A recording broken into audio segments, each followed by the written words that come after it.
thunder and storms. Down by the shore, pirates in the port of paradise. Hey, ruined mariners marinated, swinging one north with their heads and fingers sore.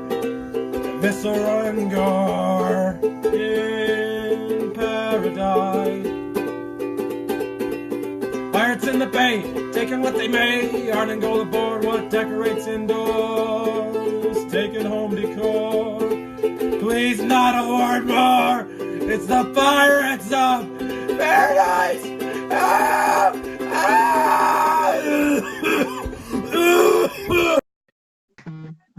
Welcome back. John's a little chilly and stuttery because it's spooky season, and also my room's a little cold. I have large windows. They definitely not great for heat efficiency. It's true. I'm actually like, I'm chilly right now, but I'd be too warm to sleep. Mm-hmm. Like, I feel like we mentioned chili recently. Might have been it might have just been a good bit, but like chili's kind of like just soup where you're like, what do I have in the cupboard that's gonna go bad? What's gonna rot soon? Oh yeah. It's like, dude, we ran out of ice. The year's 1930. We ran out of ice. Yeah. Yeah. That's was that a phone call? Or was that I think that was a phone call. We talked. I forget when we talked together. It was a good bit, though. It was a good bit. Yeah, definitely. So, do you want to hear about definitely the most noteworthy part of my day? No, not at all. No, for sure. For sure. Okay. So, I was at my job, right? And I worked that double today, the second half of which was outside of my availability because I care about how my job is. I was about to put on my boots so I could book it to this McDonald's so I could buy food so I wouldn't because our kitchen was super duper busy, or else I would have just bought the food that we have there because I get a discount on it. But I was like, no, I'm just gonna book it to this McDonald's because it's close-ish, and so I was putting on my boots because I don't book it in my work shoes. And this dude comes up to me and he's like, "Are you Quar?" And I'm like, "Yeah," right? And he asked me a bunch of questions. The moral of the story is that he offered me a job. Like, that's without knowing who I was at all. He said, like, I think his first question was, like, as to how old I was, right? And he was asking if I were, like, a high school or a college person, right? And I was like, I'm a college person. He's like, where do you go? And I was like, I go to this. What do you study? And I'm like, I study this thing. When you graduate, I graduate this time, right? And so he hands me his card, and the card is for Atlas Wholesale Supply, Inc. Shout out to them. What is that? I don't know. I haven't. Supply. I'll Google it. Google it right now. Oh, but he's the president of this place. Like, it's his name on the card, and then under his name it just says president.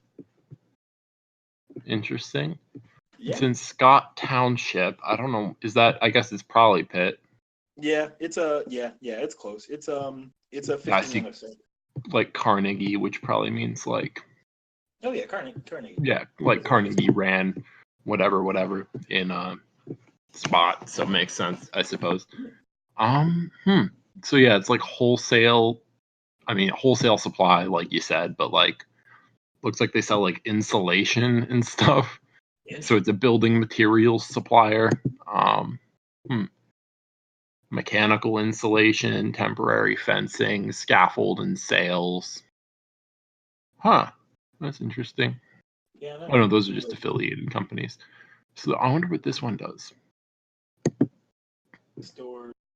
Yeah, like wallboard accessories. Okay. That's interesting. Yeah. But wait, how did he know you? Or like, how did he know your name? No. That's what I thought he knew me from somewhere because he knew your name. I was my full name. Yeah, and my name tag only says Q. I have a name tag that says Quar, and so maybe if you were just good at pronouncing things. But like, he knew your last name too, or? Oh no. He just knew he called me by my first name. But apparently, one of my coworkers, like, he'd come up to them and he was like, "Who is that?" And they were like, "Oh, that's Quar. He goes by Q." And he gives me this card and he's like, "Call me when you graduate. You seem to be very personable." And I was like, "Thank you." And then he left. And then I went to that McDonald's. That's interesting. Yeah, no, because my thing is just that he knew literally none of, like, he just observed me. Like, I didn't say a word to him. Huh. But yeah, so apparently one of one of the traits that you can ascertain about me from a distance is like hireable question mark. I guess that's good. Yeah, like I'm not. I feel like it's definitely like a compliment. It's definitely a compliment, and like part of me is like, dude, like I don't have to wait till I graduate. Can I just like send you my portfolio?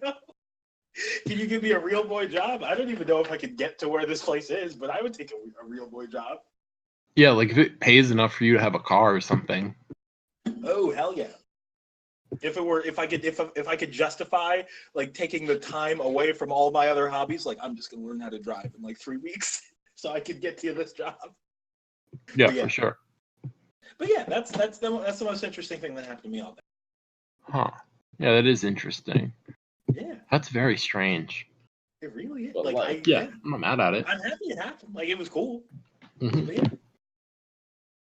Yeah, it's always weird because I think people who hire are like really not paranoid, but like, I mean, I guess it depends on the institution, but like most people who aren't like in normal job hiring spots, like a food service job, they're just like, do you kill people? Otherwise, like whatever, come in. Like, can we more Did like? you do Can the we time prove that already? you You're kill fine. people?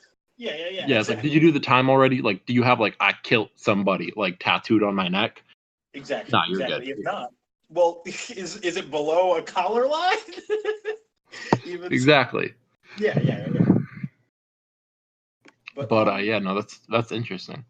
That it because I feel like that's kind of the I like the like Willy Wonka style scenario of like it's very yeah a patronage man being like, I pick you. Fucking come work for me. I can inherit his building materials empire when he dies. Yeah, he makes like $8 million a year or something, and you're like, oh shit, I didn't even. What do you do? Oh, nothing. Okay, cool. Like you specifically do nothing. You just own it. Like at one point, like you did the work, and now you just like what do you call it? Just kind of like coasting. Posting, but like yeah. You're just getting. This is the return on your investment. Yeah. You're just you're living off of like you already made your money make money. Like or like you created a system that just creates wealth for you with minimal input effort, and so you're just hanging out. Yeah, it's like like being a restaurant owner. Like you really do very little other than like yeah. Your manager pays the rents and stuff. Yeah, but like that's it. Yeah. Just like no. I made money in like another field. This is my investment. It is weird that like corporations and like businesses rent spaces. Like of all the people, they should know that like it's a buyer's market usually. Like it's almost always worse to rent. I mean, not almost always, but like they still are the ones that have to pay for the renovations or whatever and like clear it with building code and all that. It's weird. I don't understand a lot about how businesses like rent spaces because it's not like when you rent an apartment where you can just call your landlord and be like, "This thing's wrong. Can you come fix it?" And they're like, yeah. Like, yeah, it's for sure not like that. They're like, "You want to keep the lights on? That's kind of on you, Bubba." Yeah. Which is I thought you're supposed to be a profitable institution. Like it's like unless the ceiling collapses for like structural reasons. Yeah.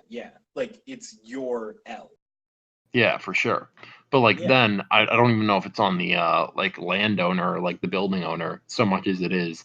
Oh, that's weird too. Like if you own commercial space, but you don't even own the land, you just own the building. Oh, and you like rent the land or something. I doubt that happens very much. Oh yeah, for sure. Actually, I don't know. I would if you have to pay rent on the land still. Yeah, not ideal, but like. Oh yeah. If I were gonna buy one or the other. Yeah. Well, just because like like a building's like stuff, and you can always like accumulate more stuff, and especially if you've done work to the land already. Like I feel like if there's like a foundation there to a certain extent, you can put a different thing on the same footprint. You know what I mean? Like I'm not, but like I mean, it really depends on the building's age because I would assume it's always cheaper to build a building than to like buy a building like to like make an because otherwise like but like then I guess probably rents would be part of it too like where it may not be cheaper to buy a building than to build a building, but you get to like rent it out to people, and that's where you make your money.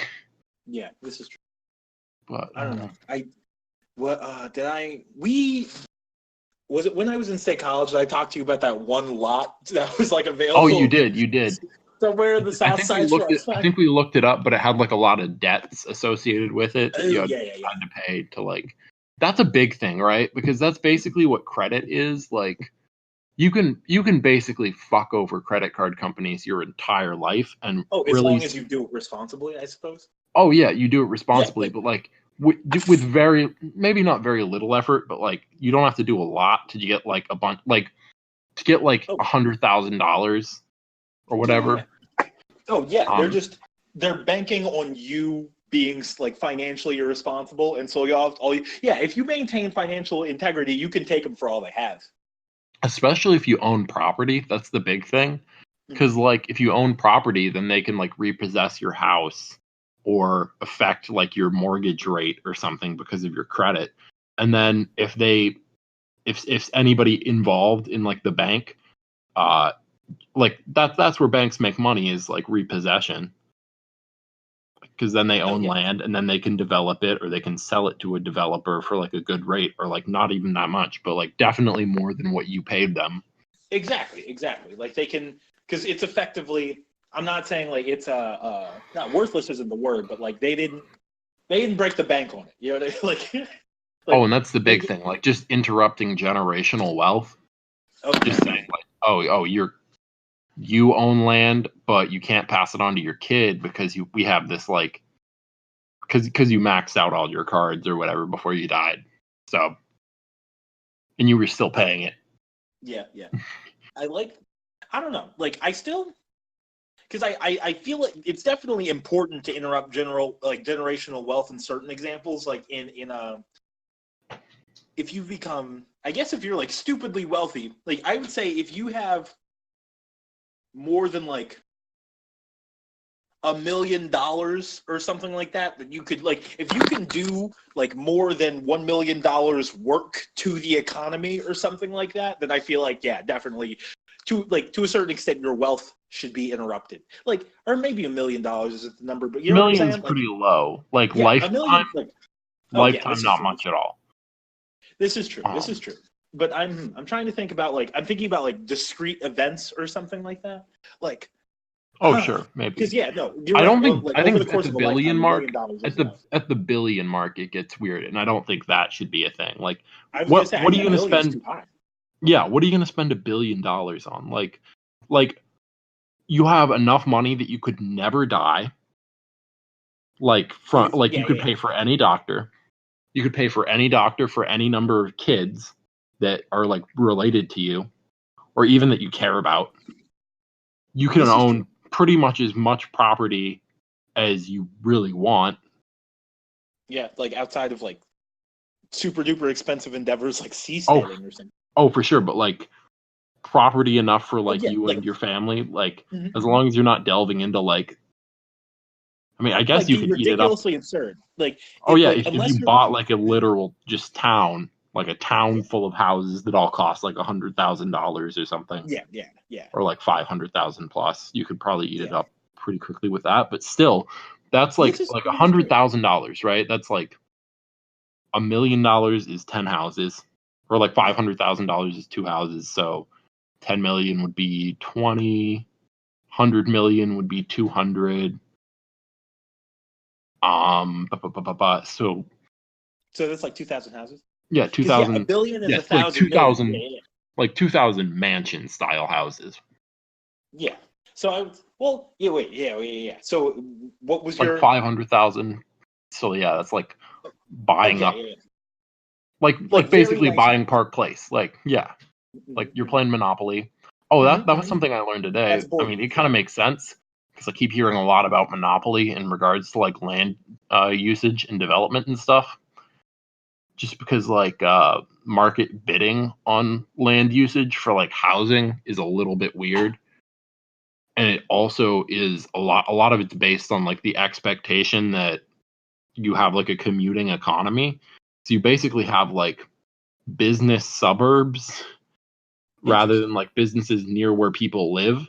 You have businesses near where people work, but nobody lives there, which is fucking weird. So it's like a ghost town when businesses aren't operating. Oh yeah. Like after hours, like at 1 a.m. no one's there. You're like that kind of. Yeah, you don't have like a corporate office and then like a floor above it there's apartments that are like a pizza guy lives there or something, or like not even a pizza guy but like a school teacher or something. That, I don't know, those like pockets of uninhabited Earth are very strange. They are. Like, I mean, most of it is uninhabited, but like that's true. But uninhabited doesn't mean untouched, I suppose. Yeah. But like the idea of like people, because like the commute makes sense, right? Because you can't always do the work that you do to justify your existence in society, like right next to where you live or exactly where you live. So the commute makes sense, right? And if a commute makes sense in general, right? Like, or for one person, then it makes sense for like a number of people, maybe even like thousands or like a town's worth of people, right?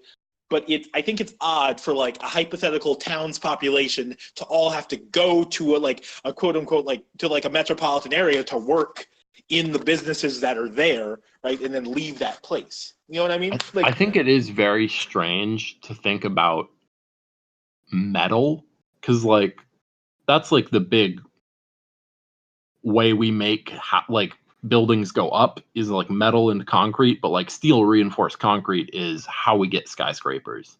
This like is that's true. how we get large buildings. And not even just skyscrapers, but like even city buildings usually have that just because like structural integrity. But like that hasn't been around that long. And how long do you think we can keep it up? Because it still degrades, like no matter how much structural and like this is true. I think that you can keep steel up very nicely, but like entropy exists, and eventually that steel will rust and rot, and it'll go to like a scrapyard. And nobody really buys metal from scrapyards, which is strange. Just because, like, except for, I guess, like recyclers, maybe ? Like, I don't know. Maybe. Well, I guess the scrapyard would be the recycling mechanism, so they wouldn't be purchased. But I understand what you're saying. Yeah, I don't like businesses don't really do that. I think that like things I think like the Empire State Building will probably be standing for longer than we're alive. Definitely. I think that. Just to the extent that it's a cultural icon. Like, I think they'll keep it from falling, and not like the same thing for like the Chrysler They'll Building. at least build like a Freedom Tower if it like. Yeah, they'll preserve the New York City skyline to save their fucking lives. That's what I think they'll do. Like, probably. Like, I think that as materials improve, they'll just keep them from falling. But as far as like, I'm trying to think if there are like skyscrapers. As far as renewable resources, though, for like I guess you could have like some sort of like energy-based treatment for like renewable renewable resources, like some super compressed wood type thing that had some sort of structural something. But like, to what end? Like to replace steel? Not to replace steel, but like I guess theoretically, I don't even know. Like, but for like the purposes of building construction. Yeah, I guess because like things were wood for the most part for the longest time, like wood and rock. They're probably if they could get like graphene composites to work in a like a commercially viable way, that's probably the play to the extent that graphene is super duper strong. Yeah, because I guess rock is always being made. Like this is true. Recycled. Yeah. Like that's a cycle. So it is a renewable resource in that sense, but and like I think that I don't know. I actually definitely not. Well, I'm trying to think if I feel like when people stop using steel on the whole, like when there are no humans that use steel for large building constructions anymore, will be a different type of organism probably. Like, not to say that steel's like that important as a material. I'm just saying it's so ubiquitous, and we've got like so much like time into the working and manufacture and like implementation of steel structures and whatnot, that I feel like by the time everybody stops using steel, like the idea of using steel to build skyscrapers is like, oh bro, like you might as well build it out of fucking wood. Like by the time the idea is like that, will probably be like, I don't know, some kind of ascended organism, or we'll have bobbed ourselves back to the Stone Age or something. I don't know, how long has it even been around? Like steel reinforced concrete.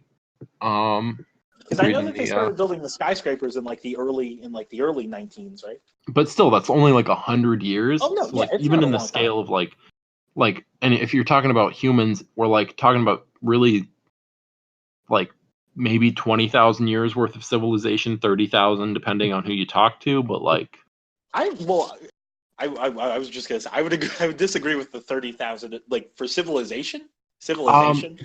Like I know like there's some speculation about like the pyramids and stuff in Egypt about like how long ago that was dated at, but like I don't know. Yeah, I don't think it's 30,000.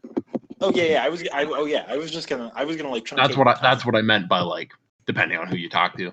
Oh But, yeah. But yeah. I think that I will when I say that like just to like I guess put a finer point on exactly what I mean about like humans no longer using steel in large scale building construction. I mean in the same way that we don't make like monoliths out of stone, you know what I mean? In the same way that we don't produce ziggurats anymore, we'll probably stop producing like large scale steel structures like after because I feel like and that might just be me being like, a bit too transhumanist or like futuristic or something like that. But part of me is like, because of how just because of the time we have on the process of manufacturing steel. And like you said, it has not been a super duper long time, but to the extent that the manufacture and use of steel is very, very ubiquitous.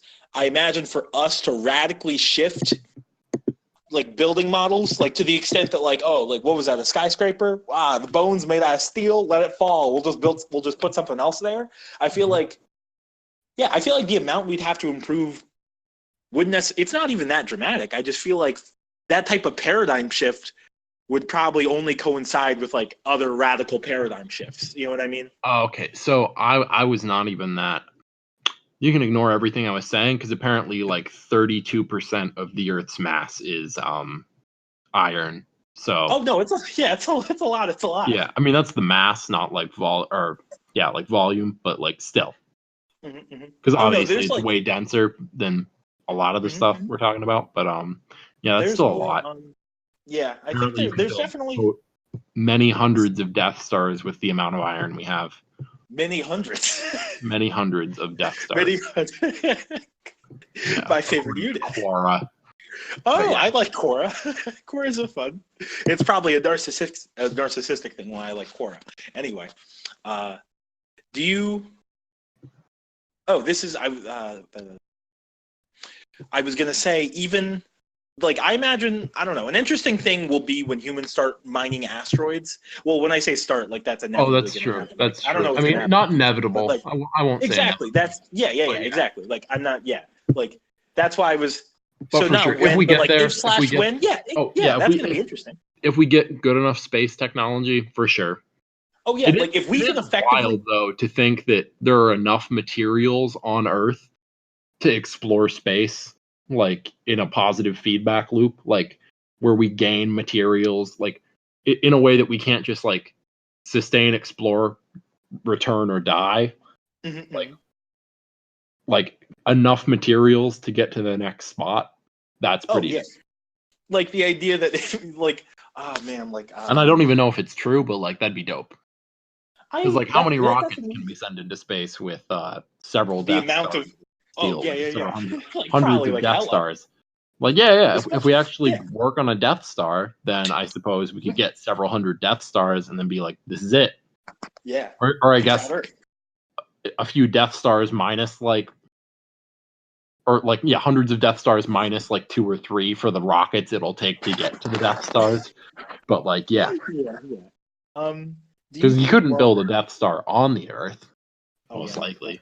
Definitely not. I imagine like that type of it would be super duper like an interesting type of large scale construction would be like, oh yeah, in order to finish this project, we're actually gonna have to like disassemble we're gonna have to like disassemble like 100 square kilometers of land. Or not, you know what I mean? Oh yeah, I definitely like the idea that you're like firing just a bunch of raw materials into space and then somebody is like space and you're just like no, I need this trying to put them together like Legos. Yeah. Like it's like the movie whatever with Sandra Bullock. Oh, gravity? Gravity, yeah.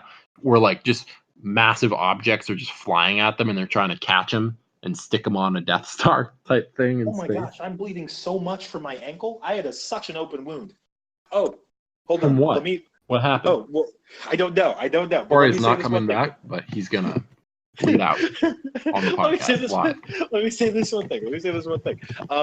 I feel like by the time we start, if we could mine asteroids effectively, we'd effectively be living in like a post-scarcity world, and like not necessarily in a positive sense, just to the extent that like there's enough gold in space to dwarf the amount of existing gold like in circulation on the planet Earth, right? Mhm. And whether or not we can get it is a whole different question, or whether like we can ever get to a place where we can get it. But if we did, right, that would effectively bring the like economic value of gold way down, like way. Oh, you know down. that's already happened in human history, because like I mean, not with gold. I mean, I'm sure it has like Mansa Musa type shit, where like he But, brings gold into the economy and it like just throws everything off. Where you're oh no, we had this much gold and we thought that's all there was on Earth, and you just threw like a potato-sized rock at us. And but like that happened in a big way with silver. Like there were mountains in like South America, I think like the Andes specifically, that just have like they're basically just made of silver. And so when the Spanish came over, they mined all this silver, and by mined I meant they made all the indigenous people mine it. They're here, thanks for all this, and then they brought it back, and I think China literally just stopped using silver because they're like, oh, this is fucking worthless. Thank you very much.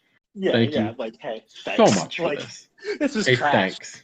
We're gonna have to like incorporate this in medicine now, just so that we can get rid of it. You fuck.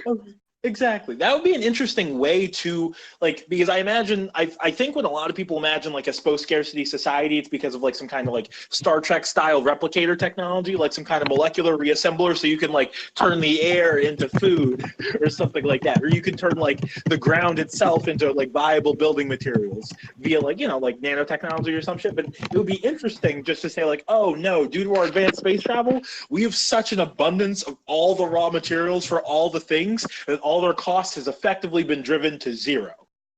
I forget what the story was, but like there's some story where like some imperial like some I'm pretty sure it was like British Empire people, but it could have been somebody else, brought like a bunch of gifts to China, like on a trip, like a trade event, and they just like stuck them in like basically a urinal and left them there. And when like the people came back, they're like, what'd you do with all those gifts we gave you? And they're like, don't look at the bathroom. Like, oh jeez. Gold and silver worth about nothing right now. Exactly. You gave me some gold leaf, and I was like, oh, I'll wipe my ass with this. Oh yeah. But to answer your question, I have no idea where this ankle wound is from. I think it feels like it was open, because I think I ripped it open again when I took off my sock. So I think I had an uncovered sock on, like, it was a wound skin, like an open wound direct to sock fabric, and I just ripped it open again, and I'm now bleeding because of the violent removal of the sock fabric.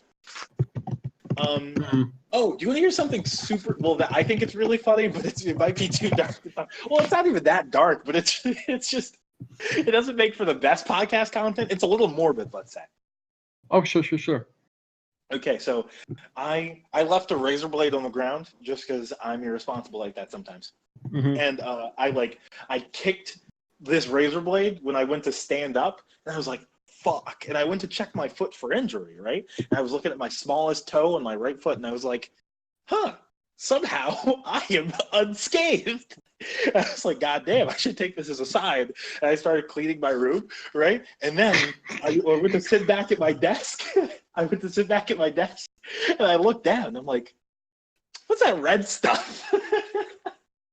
And then I was like, ew, and I went to touch it, and I looked at my hand, and I was like, this can't be my blood. I just checked, and I'm injury-free. I don't believe this.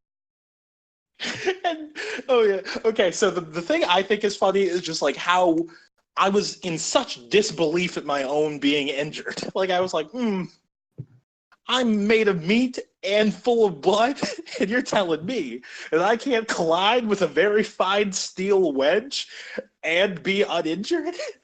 I was just very taken aback. It took me a hot second to, like, not put it all together, but I was just like, I'm pretty sure I was fine. I checked just like a second ago. But yeah, that's my story. Oh no, okay, yeah. So I found the specific historical thing I was talking about. Oh, It's okay. the McCartney Embassy. So it was the British Empire, but like it was in McCartney Embassy. 1792, and the Xianlong Emperor was like, our celestial empire possesses all things in prolific abundance and lacks no product within its borders. There is therefore no need to import the manufactures of y'all, basically. Like, yeah, we'll fucking eat it. Like, Exactly. there's food at home. Keep your stuff. We don't need it. Yeah, we're good. Oh yeah, that reminds me of another story. When I was working at Giant still, when I was a grocery guy, one of the cashiers like complimented this dude with like a Vans jacket on. Yeah. And the dude just gave it to him. Interesting. Like this customer just was like, "Oh, you're a cashier at a grocery store," and then just gave him the jacket because he's like, "Oh, you're probably like almost homeless." I would feel so honored if someone gave me my jacket. But that's mostly because I'm very attached to all my existing jackets. Mm-hmm. Like, I'm But very like big at the on same my time, it's kind of like, I mean, it's a nice gesture, but it's also kind of like, fuck you. Like, I am like, the dude was in school, but like, I think this dude, it's kind of like a dude we know crossing guard jacket thing. Oh, yeah. It's like, oh no, I made you give me your money because you thought I was poor. Oh yeah, but like, I don't know. Would that have to? I don't think I would give someone my jacket if they liked it. But if they were like a person who was visibly near death due to cold, you know what I mean? Like, if I saw someone in there, I was like, oh, they're gonna freeze to death tonight if I don't do anything, I would give them my jacket. Mm-hmm. Also, grocery stores are very, very weird in terms of like, I want to know what the like caloric input is to like build a grocery store versus like their average caloric output or something like that. Yeah, like the amount of food that people take home. Like, I guess it would have to be. I don't know. It's strange because obviously like oil,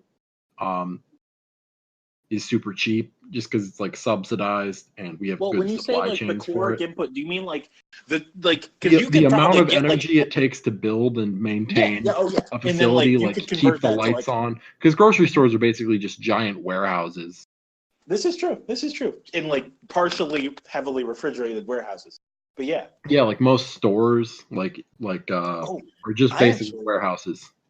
That's actually a really good question.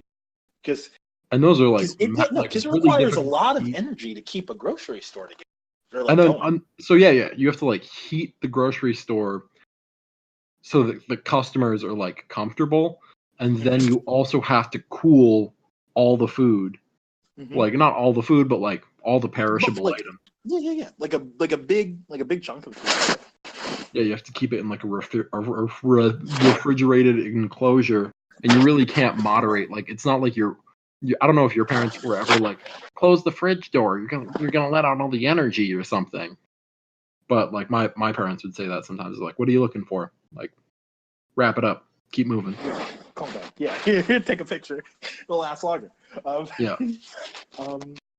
I actually, you see, because part of me is like, I think some grocery stores might. Like, I've seen like very, very high traffic Walmarts that probably output the amount of caloric, like, and they're probably breaking even in like input to output caloric energy. But like most grocery stores, I feel like just don't see the foot traffic. Like, they don't export enough food calories in the form of food to equal the amount of energy that it requires to store and like re-up. Some fun stuff I did learn when I was working there. Apparently, the demographic changes are occurring where like people are buying. I don't even know if they're buying less food, but like they're buying less food per trip now. Like, people don't. I mean, it obviously has some like measurement or like baseline value in like the greater economic like situation of a certain like region, and I'm pretty sure that might have just been metrics for our store, but it seemed, I think our GM talked about it in terms of like general grocery trends, but like people buy like 10 Like items or fewer less food- far more frequently than they buy like $400 worth of groceries. Oh yeah. What because Like, how would you say? Because I was gonna say I make like infrequent groceries. I make frequent grocery store trips for relatively small. Like I buy like $30 worth of food, and I eat that $30 worth of food over the week, or like over a 5 I buy like day $30 worth of food every like 2 weeks, like in a big trip. Yeah, interesting. But then I'll buy like probably like 1 or 2 snack items every once in a while if I'm just feeling it. Interesting. And I think that I would actually be super curious as to how that relates to like age, like occupation, like what am I trying to say? And geography. Well, age I think is definitely big because that obviously has some bearing on like previous economic experience. And a lot of people's consumer habits really, like, especially older people, like, they're not a very valuable market for most consumer goods because most of their brand preferences are already kind of set. They're like, I know what I like. I'm going to eat it till I die. Or like, yeah, I like this one brand of clothing, so I'm never going to buy anything else. But young people, I mean, and not even young people, but like most people substitute for like food items unless it's something where like they've tried the off brands and they're just dog shit. Oh yeah, or like if they've Googled them, it's like, because I Google them sometimes, I'm like, hey, what? Oh my gosh, But for like produce, most people will just be like, I'm gonna get what's like good. Yeah. Or like what's cheapest. Yeah. Oh, well, interesting. Or like if there are competing brands, like if there are two like banging peanut butters and the same jar of one costs less, you're just gonna be like, I'm gonna grab that because like exactly. Whatever. Like I'm not trying to like, is it like, do I need to die on the peanut butter hill? But yeah, because I'm trying to think about like, because I think the reason I buy groceries, like, because I don't have like a whole bunch of disposable income sort. Well, I guess to a certain extent, all my income's disposable, but it's locked up in the idiosyncrasies of my life, right? But I don't have like a whole bunch of disposable income, and I try not to lock down a whole bunch of my money at one time. I'm bad at storing food in the long term, like not terrible, but like. Oh, I don't stockpile really. Yeah, like I'll do micro stockpiling where I'm like I'll get some peanut butter for like a month. Yeah. But I won't I don't like to buy, like, I don't like to store meat a whole bunch like I can. And if you like gave me a frozen roast, I would store it over time. Like a chunk of meat, yeah, for sure I'd do that. Exactly. But like I don't like to have to, and sometimes I forget. Oh yeah, for sure. Exactly. And so I think that within that model, it makes it easier for me to buy groceries in short bursts, or like, I don't know, because it's not, I buy groceries for a period of time, but the period of time is short. Like I buy food for the week, like for the 5-day to the 10-day span. You know what I mean?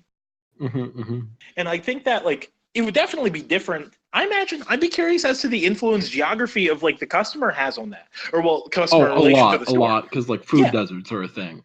But yeah. That's the other thing. Geography of the store, like because most people will go to like the closest grocery store because it's a pretty dumb prospect to drive to a different grocery store to get lower prices because you're spending the extra money on gas and all the if you're going in, there's a cost-effective reason, prices, there's a cost-effective reason, but it's limited by the most basic cost of that, like travel and time are not free. Oh yeah, so unless you just got a bunch of time to kill, like taking pictures of peanut butter prices and then going to Walmart and taking pictures of peanut butter prices and then going to the other stores and taking pictures of peanut butter prices, like you kind of know the internet. I mean most prices aren't on the internet, the in-store prices. Well, John, do you have the Walmart app? The big stuff is like flyers. Walmart might because they have like a Walmart good Walmart does. Target might. Like big name grocery stores might. Like maybe like a Whole Foods or a Ralph's. Like a find your store, see the prices that are there right now. Yeah. Because I think that because like I know that big stores do that on the whole. Like I think like Lowe's definitely does that and whatnot. But like obviously every grocery store on the planet does not. Yeah, but like it gets weird with like Walmart and stuff because they have like you can buy all your groceries online and have them delivered to your house from those stores, or like have someone else like shop for you and pick them up or something like that. Oh, not even that, but just like you can just buy like I'm 15 jars of peanut butter on the website. But yeah. I don't know how good. I mean, I can just do the research right now. But what's the question you're asking? I don't know. But yeah, it's just weird when people do that because, yeah, I don't know. Because I live most of the time. Well, here's the thing I was gonna say about geography related to my life is that if I lived like a 10-minute walk away from this Walmart, like because I frequent a Walmart most of the time for my groceries, but if I lived like a 10-minute walk away from this Walmart, I would just buy food in the beginning of the day, eat that food, right? Or I would buy food for like 2 days or like 3 days or something like that. Like if I knew I could get there very quickly all the time. But you have a fridge? Oh no, I have a fridge, right? But like or what am I trying to say? Or I'd be willing to make trips to the store at a higher frequency. Because the primary reason I don't buy buy a lot of food, I should say, is just because like a Walmart will give me my best food selection near me, and the Walmart I frequent is either like a bus, like a short bus ride. It's not a long bus ride at all. It's maybe like 10 minutes, maybe. Or it's like a 20-minute walk away. And I'm not above booking it 20 minutes, but like most of the time I go after work or before I have to do something else. And it's maybe like 40 minutes there and back, let's say. And I'm not trying to walk 40 minutes if I don't have to, or catch a bus if I don't have to. So I prefer to do that like one time during the week, at maximum 2.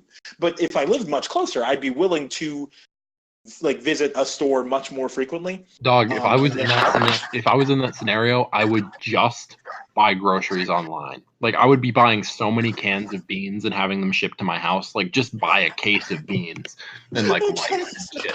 Like I've been fucking heavily with like pinto beans recently. I don't know. I've been a big pinto bean boy. I really like garbanzo beans. They're pretty banging. I like a good black bean. Pinto beans are all right. They're all right. I just like, it's not that they're my favorite. I won't say that they're my favorite bean. They're definitely not my least favorite bean. I don't think I've consumed enough beans to give you a favorite, or like consumed enough beans in a discerning manner. You know what I mean? Mm-hmm. Yo, Sam's Club online is a great business model. Mm-hmm. Oh, it really is. Like if that was a thing. I mean, I'm sure it is, but like. Oh, but just the idea of like, oh, bro, do you need like 100,000 rolls of toilet paper? Mm-hmm. Buy them online or something. Yeah, that's definitely something I would participate in. There's right across the street from this Walmart. There's a Sam's Club for obvious reasons. But I actually live I live maybe a 15-minute walk away from like a Costco. Oh, dog, I'm gonna buy so many fucking beans. You can get like a lot of 56 beans for like. Oh, never mind. That multiplies. That's not good. For a second, I thought you were gonna say like $3. As you like. No, I was gonna say like you can get like 400 cans of beans for like $20, and I mean doesn't actually sound that far off because like you can get like most cans of beans for like 50 cents a pop. Oh, or like under $1. Yeah.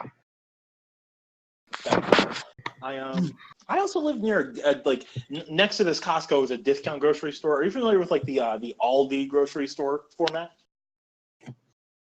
The what? Like it's like I think it's a type of chain discount grocery called an Aldi. No, I've never heard of that. Okay. Oh yeah, but it's just it's a grocery store, and they have like cheap groceries in that like most of their food is like less expensive than you would find at a Walmart, and it's also within walking distance. But I don't know. I prefer not to buy my protein there, and also. What do you mean by protein? Just like if I'm gonna buy like raw meat, I prefer not to do that at this particular Aldi. Okay, I wasn't sure if you meant like like Peanut meat, butter. like protein in general. Yeah, because you can Oh, approach a lot of things. Yeah, but yeah. Makes sense. Yeah. It's just that I really want to make fucking chili now. you should definitely make chili.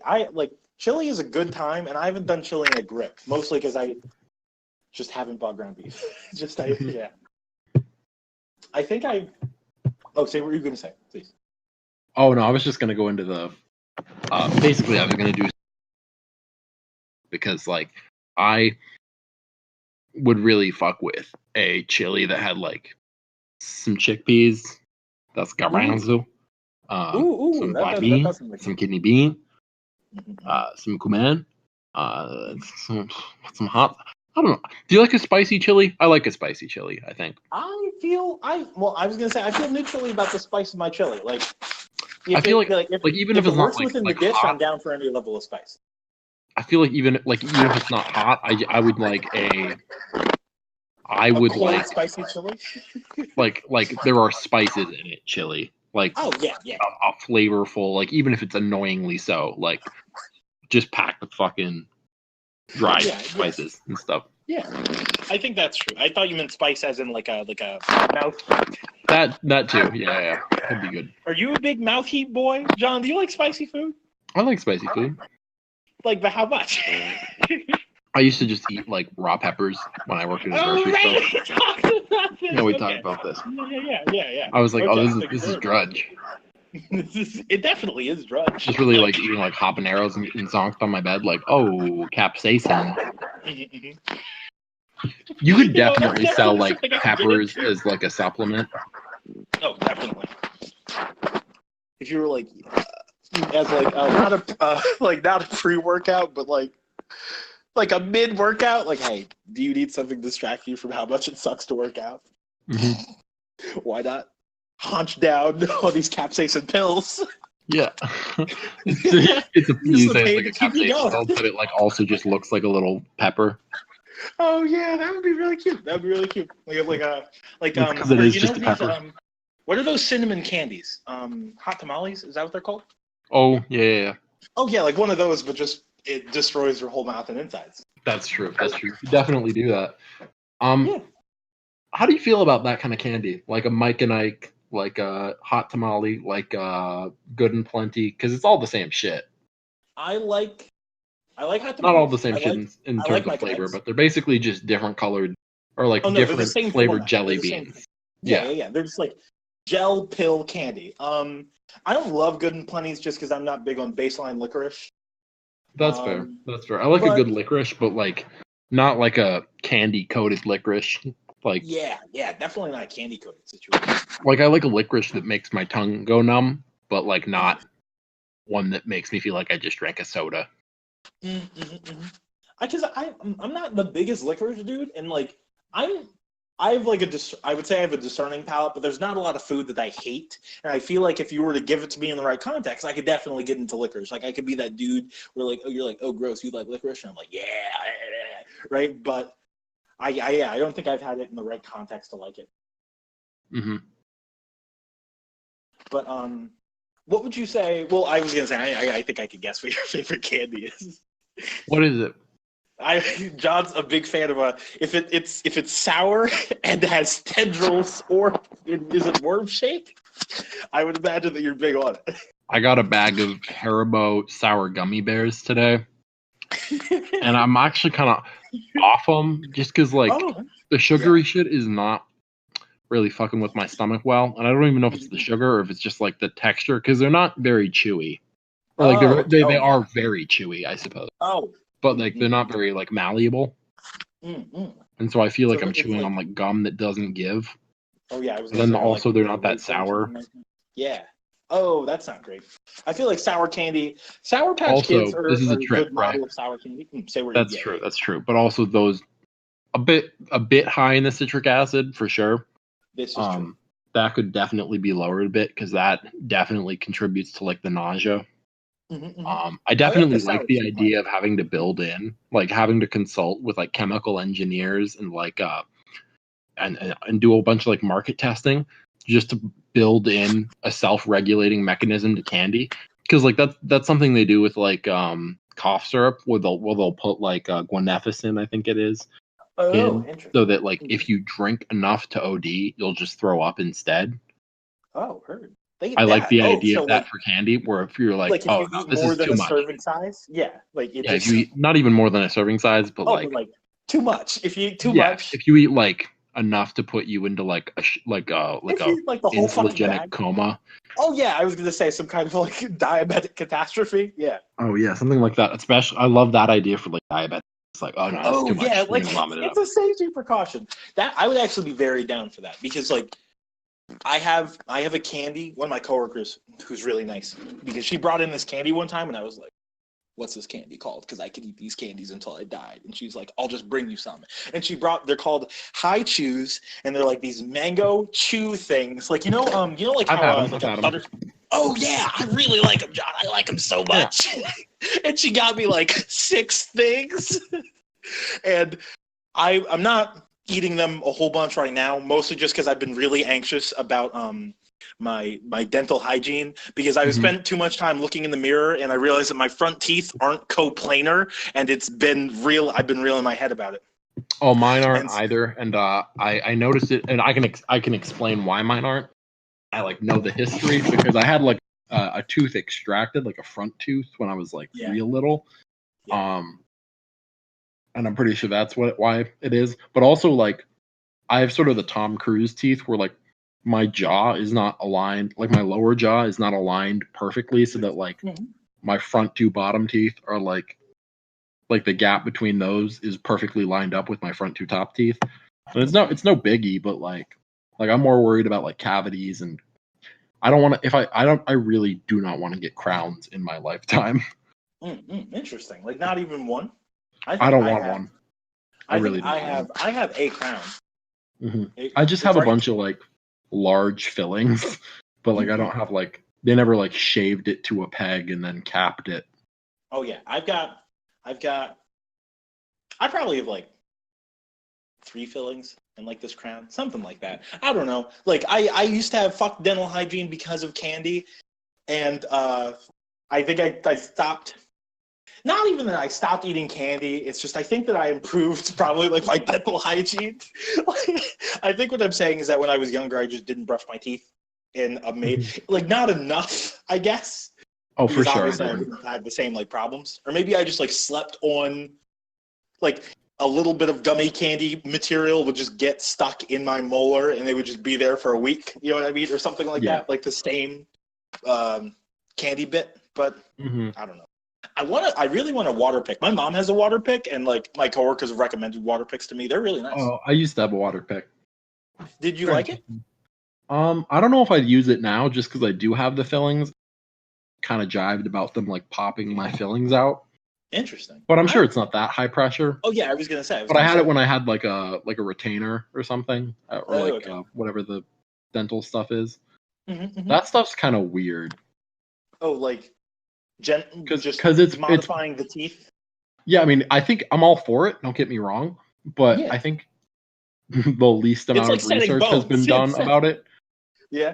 Like I'm sure there has been some, but like most not that doctors don't respect dentists, but like surgeons definitely don't. Oral surgeons are different, but like just like, because I think we've discussed it before, dentists are more like a tech job rather than like a medical job. I don't know if you have to go to medical school to be a dentist. I don't know if you have to go to medical school proper. Let me look that up actually right now. But because I think you can just get like a dental tech, like maybe if you want to own the office, but not if you need to work. Oh yeah, like if you just want to like clean people's teeth, like help someone. It's kind of like being a vet or something. Oh yeah, or like how you can be like a surgical tech without being like because becoming a surgical tech is like an associate. I definitely like the idea. Like I forget who I was saying it with. I think it was maybe my parents. But like I definitely like the idea of being able to practice surgery. Oh yeah, like just casual. Yeah. Just be like, listen, like the idea of like democratized research. Like you don't need to be associated with an academic institution to like get to write research grants. like, especially if you're dealing with information that's available to the general public, why are you writing research grants? Like, why are you asking other people for money to do something that you could do for free? You're just doing it because you're like, hey, if I do this work, will you pay my salary for the year? That seems a little bit weird. Yeah, that is. Well, wait. My bad. I was reading about that to start. What was the start concept? I heard the end, but what was the start concept? Oh, I definitely like the idea of like democratized research because Okay. there's some of that in like fields that aren't so high stakes, like Paul Stamets with mycology. Oh yeah. He is a mycologist, fucking Paul Stamets. He just does a lot of independent research, and then I think he eventually got like enough clout that he got like honorary degrees and stuff that allowed him to start associating with like formalized institutions. Oh yeah, to I'm really do big some of into the work. I'm really big into the idea of similar in like I'm not exactly sure of like Paul Stamets like the exact like career path or anything, but I like the idea of doing important citizen science, like citizen science that leads you to working with actual scientists. Just because like I don't know, His career path, he was like a logger, and then he did a bunch of like mycology research by himself, or maybe not by himself, but like not with an institution. And then he like opened up some, like I think he sold spores in magazines and stuff. And then he just does like a lot of like documentary work now. Yeah, I was gonna say he has, he's become modern Paul Stamets. Like I think he's like, I don't know if he works for On It or if he just has his own like supplement company, but he has a lot of like mushroom based. Oh yeah, like because I've been to like his or whatever. Yeah, I've been to like his website or whatever. Like I I thought you were gonna say like you visited his thing. You travel a lot. Not like a lot, but like a lot more than I do. I've been to general. Like, do you mean in like? Yeah, because like you've done like visits to universities. I didn't do any visits. I did not do a single visit. Oh, I think I visited Erie, but it wasn't because like the purpose wasn't to visit Erie. We were just in Erie for vacation. Oh, and you just happened to be there? Yeah. Interesting. I did like when I was in like 7th or 8th grade. I took a summer vacation thing with my grandparents. Like we went to I think Chicago for a couple nights or something. I've been to New York once, but like I don't know. I think that it's definitely I don't know. It's interesting because like sometimes I feel. I would say that I'm definitely my mom's a real Indiana Jones type and has and hustled a lot so we could go places, and to that extent I think I'm very lucky to have been to every place that I've ever been to ever. But old people love to travel. Like old people with a little bit of money love to travel. They're just I don't know how true that is. Well, because like my grandparents in the same boat. They're just like, we like to like go up to Vermont to visit relatives or something. I'm like, okay, that's cool. You drove there? Very cool. No, interesting. I don't know. I think my mom might be like, my mom is, I would say that I think she's closer to the archetypal adventurer than the average, well, I was going to say average person, obviously, but average, bear. Yeah. That's close enough. I don't want to think about the word anymore that I'm looking for. But in that when she lived in West Virginia for a short period of time, like when her contract took her there, she went on essentially a covered bridge grind, and she signed all these covered bridges, and I think she hit a bunch of them.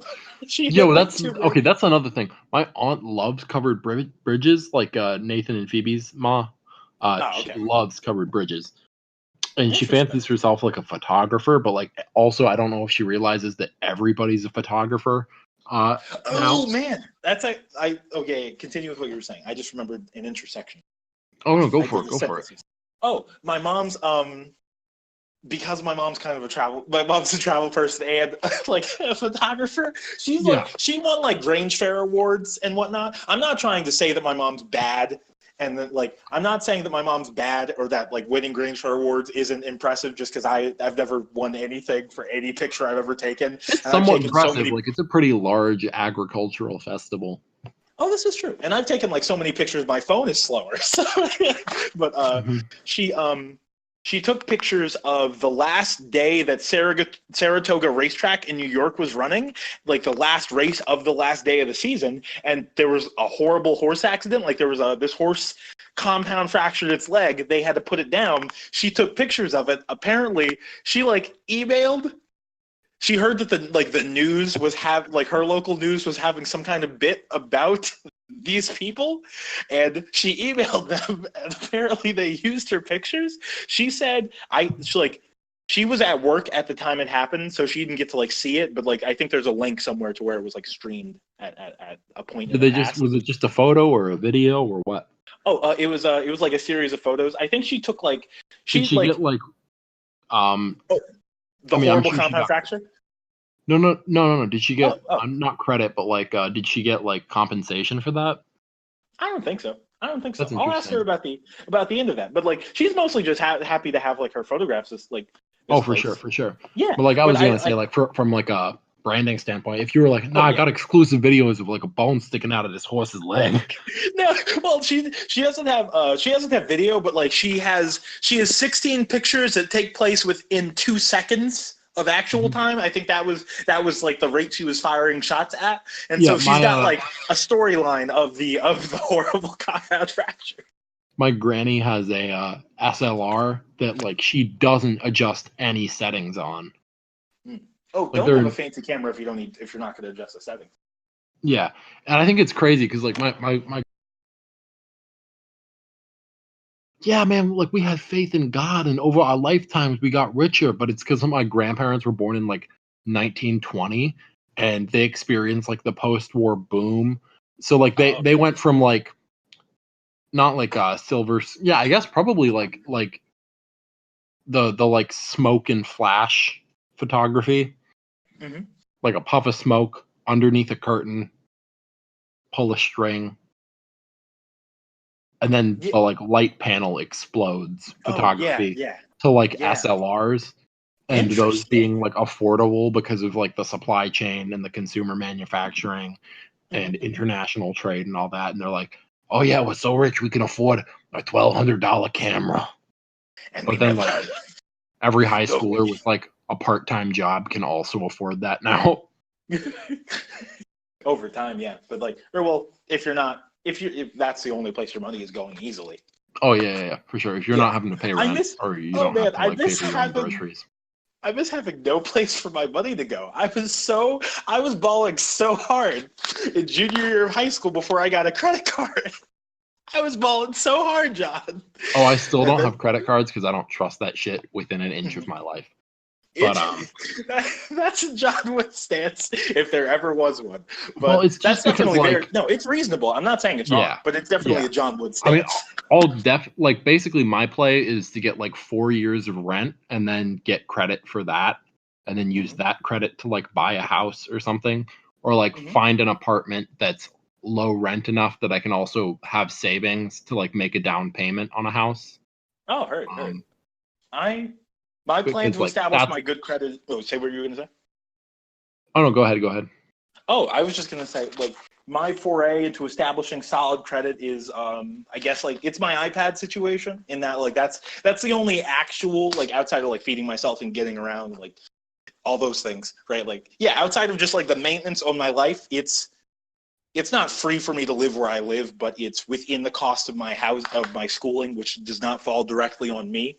And so my iPad is like the only actual bill I pay, and when I switch it'll be like I'll pay like my phone bill, and I've paid this like for I think like since April, and I think on time, except for like one day by like 30 minutes, which I'm still pissed about because I almost went to sleep and I was like, oh holy shit, I'm supposed to pay a bill today, and I felt really bad. But I guess that's sort of like paying this off mostly on time. I'll say predominantly on time over a long enough period of time is kind of my foray into establishing solid credit. I really don't want to own a vehicle just because insurance and upkeep on that depreciating asset is so high. Like my play is to try and get to a place that has like a really good transportation system. Oh yeah. Oh, definitely, Yeah. definitely. Like, I want to learn how to drive, but I think I would be very into the concept of leasing a vehicle. Like, I think that would probably be my like. Leasing if I the learned, play. Leasing the oh yeah, play yeah. for sure. Like, step one, learn how to drive because then I'll have a vehicle that I can use. I wish that electric cars got leased, but Tesla doesn't lease them, and I forget what like the cheap one is, but like they don't lease either, as far as I'm aware. That's a situation. Yeah, But, it's just because like Tesla's kind of like yeah. the Apple of car manufacturing, where they're like in a major all way. And the proprietary most frustrating technology. thing- You can't fuck with any of our software, And that's and if you do, Christ, the warranty is void. oh yeah, no, I don't want to get on my soapbox about that style of making things, but it's Bullshit. exhausting. It's bullshit. It sucks and it's stupid. It's like you're saying that like, hey, this thing I made, that's as good as it ever should get, and that's such Or like an that's as asshole good thing to say or that's as think. good as it ever should get until I get around to making it better. Exactly. And then Like we gotta wait when on it's you better, for it's mandatory to upgrade. Exactly. Like when it's like only me and mine. There we go. Only me and mine can make things better, and we'll let you know when we've made it better. And when it's better, you gotta use our better thing, and that old thing never existed, right? And like Christ, like. Yeah. Oh, that's something I would really be for, like some open source patenting, like sort of removing a lot of patent rights. Not like all of them, but for like institutions maybe. Like if there's publicly funded research, like if there's research that comes from like a public institution, even if it receives like private grant money to fund some of that research, you're like, no, but it happened because like the building and the school was paid for in part with like tuition. So yeah, no, it's you like you can't have like alumni who graduated who can't afford the medicine or something. Yeah. Oh, that's definitely. Oh, and also historically, like most of the biomedical technology we have right now in the US comes because we stole a bunch of patents from German companies after World War II. Like Bayer, like all their like heart medication, all that stuff. We just seized like their patent rights. We're like, no. We're gonna make everything generic. We're gonna make all that generic because I don't know if you guys knew, but there were Nazis here, and that makes everything here. Yeah, like you guys made us have like you made us get out of bed in the morning. And that's not a good thing. My gosh, you made hey, you guys made this a war, and then we had to enter it. And because of that, we get all your patent rights. We get all the heart medication. It is so super weird because like nobody is really against war profiteering when it's like favorable balance of trade has shifted because of a war or something. Like where you're like, oh no. You guys don't get human rights for the next 25 years. You don't get labor unionization. You don't get minimum wage. You don't get any of that shit. You don't get good working conditions. Because, exactly. Like your I was gonna say like your dollar is worth zero, but it's like more than that. It's like I think it's super interesting though because like what would you even the describe? US or like Germany and Japan got set up by like the US pretty much after World War II. I mean, obviously Germany had the influence of like the USSR as well, but I don't know. All that geopolitical stuff is super interesting. Oh yeah, I was talking to someone because they were like, I think they were like Caesar was like a Roman dude, right? I was like, yep. Yeah, I was like, yeah. and then I started thinking about like how little, because we didn't like cover the Roman Empire in like great depth at any point in any history class I took, but I was thinking about how little I know generally speaking about human history, and how a good like personal project would be just to like start at the beginning of human history and then like. Or start at like the earliest point I can and just like go in obviously varying depth as I go, but like to the present, you know what I mean? Mm-hmm. Or maybe working present back, or like a simultaneous situation. But I do very much like because I like the idea of solid historical education in that you could track all the major like political conflict from the first people to right now, probably. You know what I mean? Like you could draw a line. Oh yeah, because like the legacy of like imperialism transferred to like almost every worldwide government. Like, Exactly. because like Britain at one point got colonized. Like, Germany, like all those spots were just nomadic people. Mm-hmm. Like, And so if you could be like, oh, like why did like so why is this like what's going on in our country right now? And oh, it's like, some stuff that I think bro. is super interesting is that like Yeah. a lot of people think about some of the stuff of modern life as exclusive to like the last few hundred years, like plumbing and all that stuff, and irrigation and what do you call it, like basically like water towers and all that stuff, like in like a lot of that infrastructure.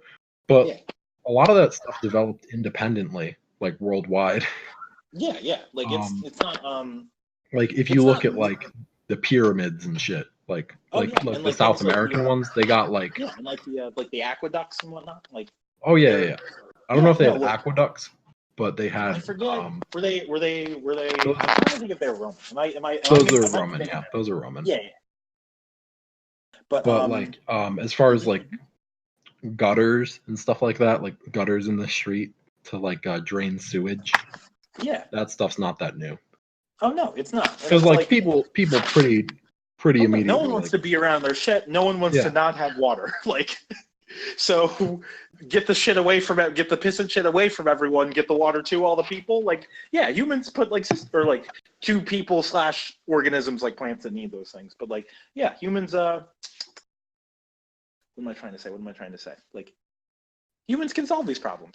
That's actually like that's interesting to think about. Like, I don't know if this conversation was on air or not, because they all a lot of them run together. But it was about it was about how much of like modern technology you could recreate with if like someone just dropped you on a planet and they're like, you're gonna live forever, right? And you could come back to your normal life. You're like, you'll live forever. I don't know if we had any. I don't know if we had the not the qualification, but like I don't know if we had the criteria that you live forever, but we definitely had that. Yeah. But like, it's like, hey, drop you in the forest and see what you can do. Oh, exactly. I think I could definitely I could give you running water in a major way. I think if you wanted running water, I could do it it depends on how much water you want to run. But if you wanted enough, a system that creates running water a couple times per day for under 10 people, I think that would be relatively easy to do in the woods. What's your strategy? Well, I guess, step one, my strategy is to make a water basin really up high. And so I guess if we are, that'll be sort of kind of difficult if it's just like a forest situation. I would find the largest leaf I could, use some form of tree resin, make basically a rudimentary pine pitch or something like that to lacquer all these leaves into a basin of sorts, and I would make that basin as large as I could, and then move that basin as high as I could into the air, while also allowing some type of allowing a pathway to it, to and from the ground. You know what I mean? And then I would just I would just carry as much water as I could up there. This is pre-designing a system to recirculate water, right? But I would carry as much water as I could up there, and then eventually replace that with a system that lifts water periodically, and then I think, just some kind of either maybe a channel might not be the word. I was going to say tube, but channel might be closer. Just a channel that flows to the ground that you can start and stop.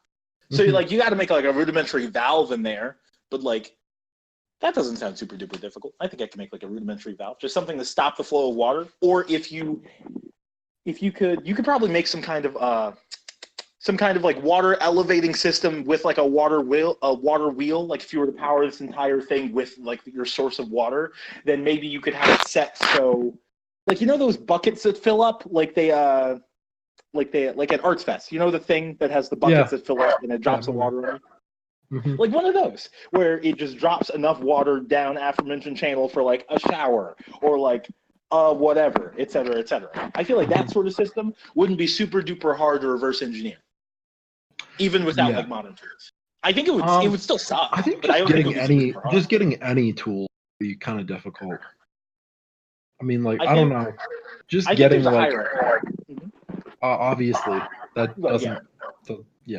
No, but because I think the progression would be like quasi Minecraft, you could probably skip the wooden tools, but like in terms of getting like rock, I mean, just because I think rock's the first play, right? Get like a rock Yeah, no. axe. Like I could probably going from sharpen I could make and sharpen like a rock axe in a day. yeah. And like going from what am I trying to say? Going from like a lack of tools to having I guess from going like generally speaking, like if you didn't have a knife, getting a knife is so hard from the raw materials.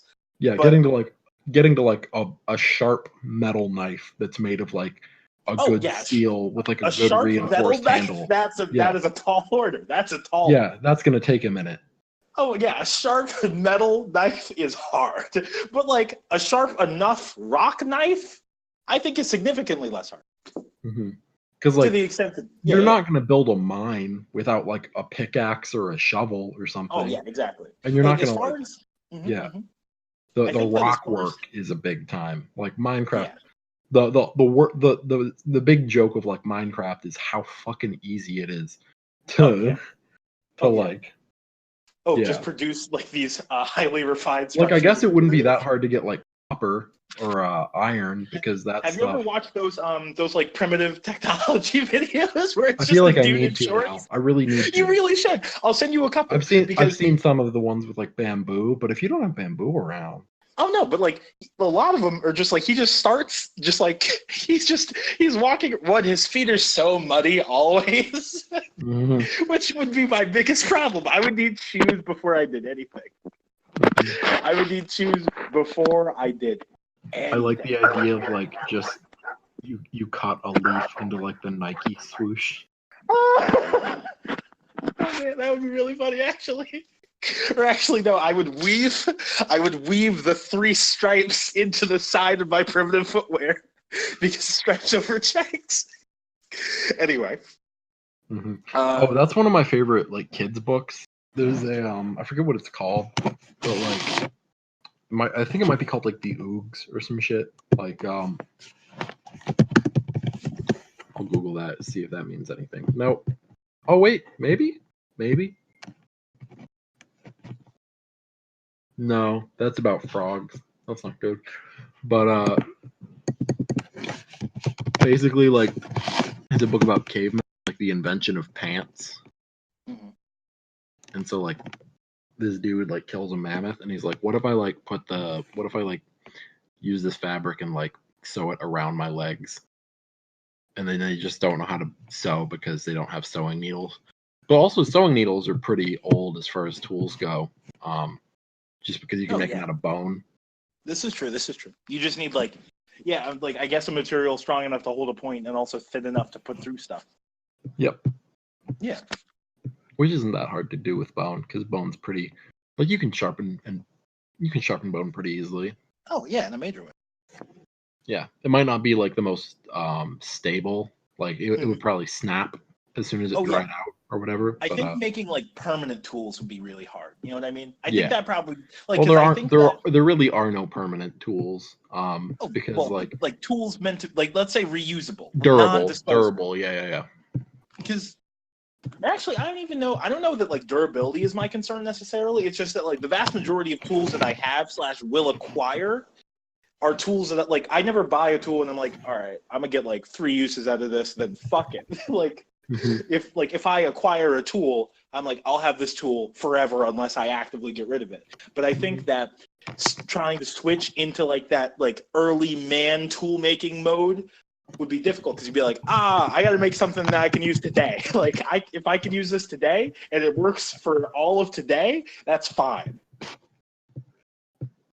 But let me send you this. Because that's the big thing. Because like my first thought was like, like if I swing this, like if I make like an axe or something out of like wood and stone, the big thing would be like, I feel like this stick's gonna break real quick. Oh yeah, because then that's one of the things. Like not being able to treat your tool as like a known quantity, I suppose. Like you gotta be like, all right, I could probably chop down this tree with my axe, but if I try, I might have to get a new stick. Like yeah. Something like that. Oh, but I'll send you this. I copy. Oh yeah, I did copy. I'll put this in the Discord. Mm-hmm. But I think that, I think for watching, like, if you watch like this video, like, so to a certain extent, I think that, like, if you can make fire and you can find like suitable dirt, then like I think the idea of producing raw metal, or when I say like raw metal, I mean like non-mineralized metal, like shiny bits. I think the idea of producing like shiny bits, not necessarily that hard, like still super hard, like difficult to the extent that you have to like live in the woods on top of it, right? But as far as like crafts done with mud, not necessarily like the most difficult, but I think refining metal to a useful state would be really, really hard without tools.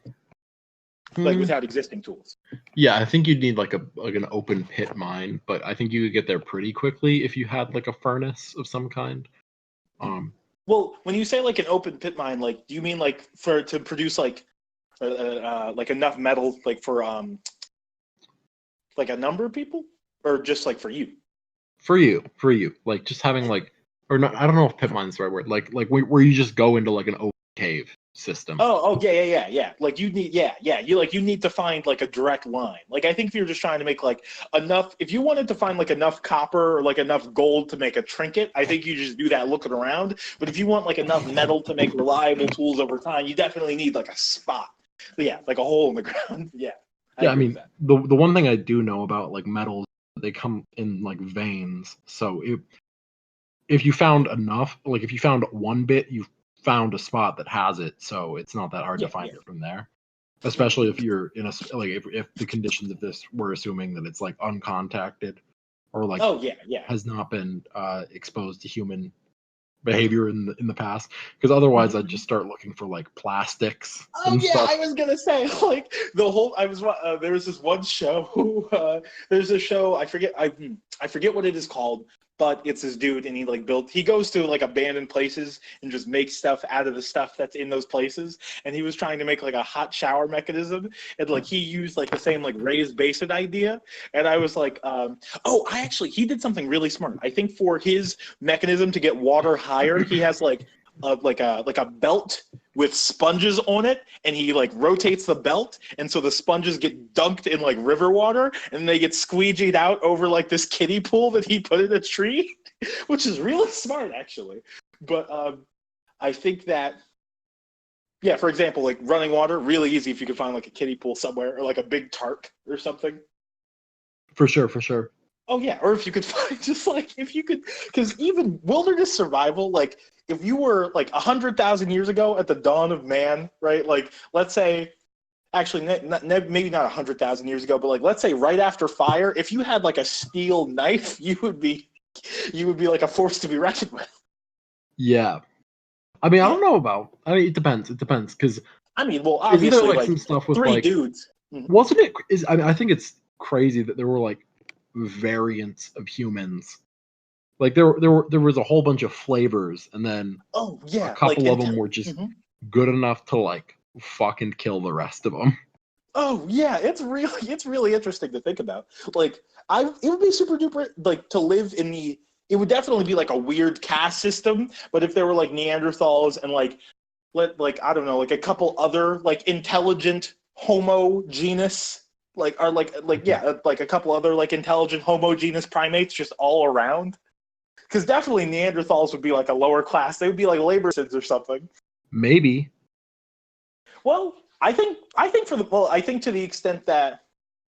Because it depends. It depends because obviously like, I mean, neither of us got all the business on those people, and I think even the people who got the business don't really know that much. Yeah. I was just gonna say, my broad understanding is that they were like stronger than we are. When I say stronger, I mean like they like constructed to be more robust. Yeah. More like chimps, where they just have like lots and lots and lots and lots and lots of bare muscle on like a thick skeletal frame.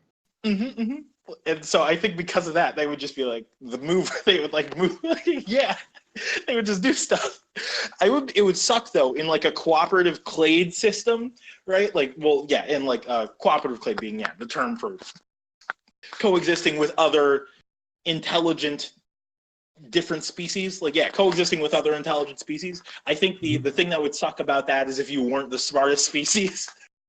Like if there were if it turns out like another human variant or like homogeneous intelligent primate variant was smarter than we were, and so we were like the second tier up, like we weren't like we I weren't definitely dog like shit. the idea that autism is just like a Homo erectus or whatever, like Homo erectus, because I guess we're Or double. like what's the thing where we're like Homo sapiens sapiens or something? Oh yeah, that's the one I was thinking of. That's yeah. So they're like Homo sapiens sapiens or something. Yeah.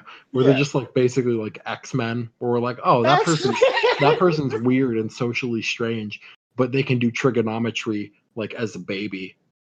As a baby, do you think that? I don't know. I don't know. I think the only hole I would have to poke in that theory is like The people who have like bullshit fascination, like the ones I was gonna say that, and also like shit. Because spectrum disorders are kind of weird, where you're like, oh no, this is all the same thing. Like this one dude can do like this one dude basically like came up with like theories of relativity, gravity, electricity, etc. And this dude just like licks bugs. That's the same thing, really. Like this dude's like a high level coder, and this dude scratches his balls a lot, like all day until they bleed. Yeah, That's the same thing. I was gonna say to like to a societally unacceptable degree. That is, I don't know. I don't know a lot about about autism spectrum disorders. That's definitely something I should read about. I should read like a whole book on it. There's a super interesting effect, and I think my mom definitely experienced it, where like any medical student who reads about like a disorder immediately starts applying it to like the people they know, and like it's basically just like once you learn about behavioral and stuff, you start to like think about your life in terms of that thing. Yeah, and it's sort of like, and you may be right in some aspects, but like more likely than not all.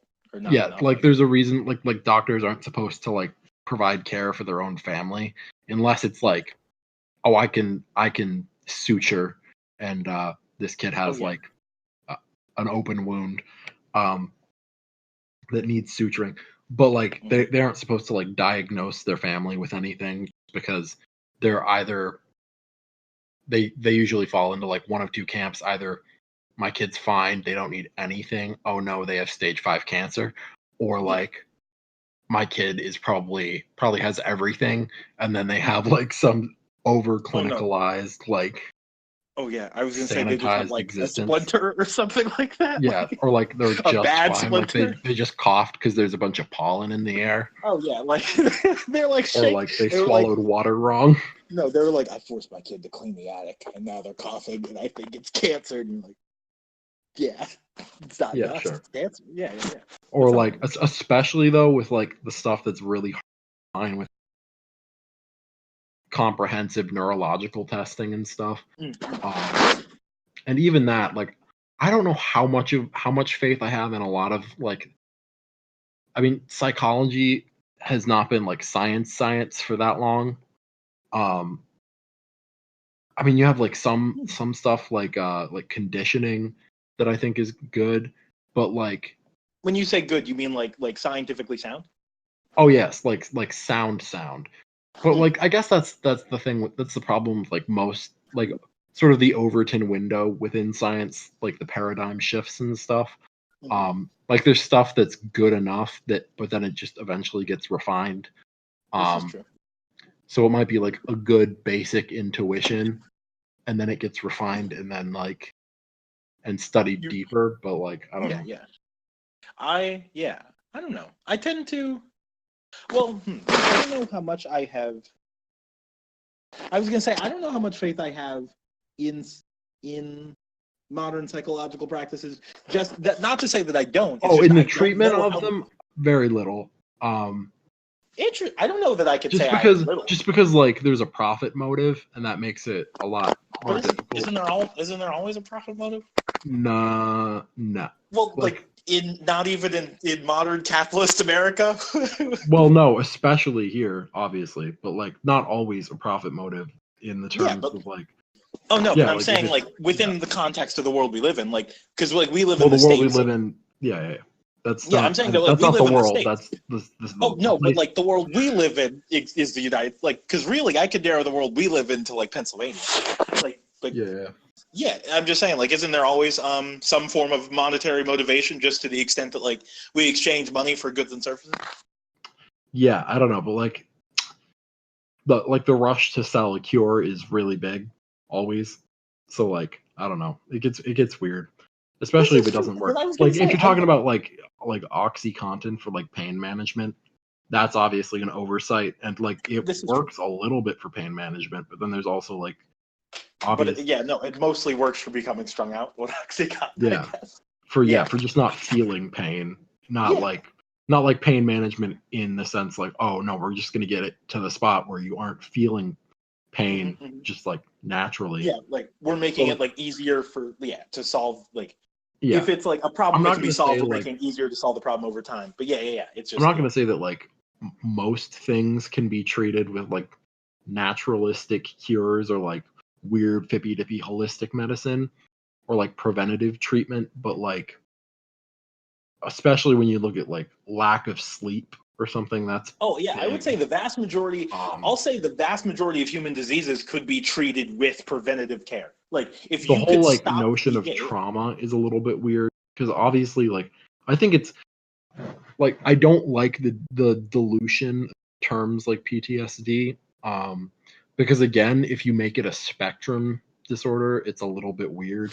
I mean, I get it, but like I don't know because a lot of it's just saying like you were exposed to like an extreme stimulus, like an altered state of consciousness, like oh no, you saw somebody's limb detach like Saving Private Ryan, and yeah, now yeah, you're like you have now you can't problems hug your interacting with dog or people. whatever. Yeah. I think that. Well, You got to eat yeah, with like your bare hands because you can't hold a spoon. something. Do you? Hands are just shaking. I don't know. It's weird, but like, Because I. Oh yeah, but I was just gonna say that. Do you? Well, yeah. I like. Hold on. Let me think about exactly. Okay. Like, because yeah, earlier I said that I didn't know how much faith I had, just to the extent that like I'm not super duper familiar with the science. Like, I don't know the history of the science of psychology, I suppose, but mhm. to the extent that, and I'm not like when like I'm not. I didn't mean to like dismiss your claim like out of hand. Like to the extent that like we do exchange good like money for goods and services. Money is valuable, right? Therefore, if you can get money despite like the Oh, I'll say this. actual I'll say this, workingness of right? your goods and or services. So I think Mhm. education of like the amount of people, like literacy and education, are still pretty recent. Like it in Oh, insofar as generally, yeah. being like a universal prescription for Oh, yeah, people. And so the ability of people to implement and like research, like implement and devote themselves to research is pretty new. Or not that new, but like I don't No, know, it's well, like I guess historically, like I the would say amount it's of pretty people. new just because all of. If, if we're talking about like a collective consciousness, the amount of people that can like sort of start stringing things together, that ability is greater now than it's ever been. Well, I think I Yeah. will.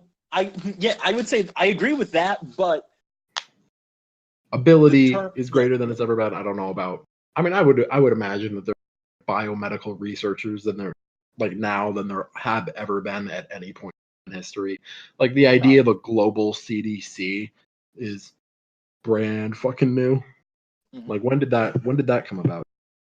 Probably right after World War II, maybe World I War would. One, I don't know. I would say where like the I would. world Yeah, comes that's together, fights wars, and then goes, "Oh shit, we created a ton of diseases." Mhm. I'll Google it real quick.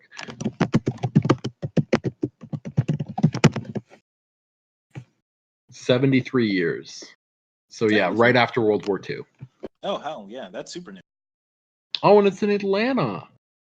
Interesting. That's cool. They didn't want to do it in Tuskegee. Tuskegee. Oh man. Oh, I love their Oh man. Anyway, all their Google reviews are just like edgy 4chan people. The food tasted like AIDS. Great work on developing vaccinations and ways to prevent infection of diseases. After that, a nice gentleman came into the stated he was the doctor. It's fun stuff. Fun stuff. Oh, but what was your overall point related to how like these are new ideas? Oh, vaccines and autism. That's great. That's very fun. Oh, and it's from a local guide. Oh no. What's up? Sorry. Oh, I was gonna say, what was your overarching idea related to? You said that the idea of like, what am I trying to say? The idea in that most of the I'll string it together. Yeah. So Yeah. in that most of our, like, it's been mostly like a top-down biomedical technology process until now. And obviously there are some exceptions when stuff really works, like penicillin, but like even penicillin comes from like public universities and was bought by like the U.S. government top down the war effort and stuff. Mm-hmm. Can you explain? Can I explain what? Top down? Can you explain? Top down meaning like the kids of like wealthy people who are enrolled in private institutions because public schools don't exist devote themselves to like research, chemistry, all that stuff, discovering the properties of materials, interactions with stuff. I don't know. It gets a little bit weird because like vaccines come from inoculation. And I don't know about like that one's interesting because the principle behind it, like for a while, it was just like the way that diseases would work or like vaccinations would work is like had something to do with like scabs on cows or something. Oh, Christ. But like they just blow it up people's noses. Oh, I was gonna say I used to know this pretty well. I think it was the smallpox vaccine. I forget what the cow-related disease was, but scientists observed that, or it was a scientist doctor, interchangeable term at this point.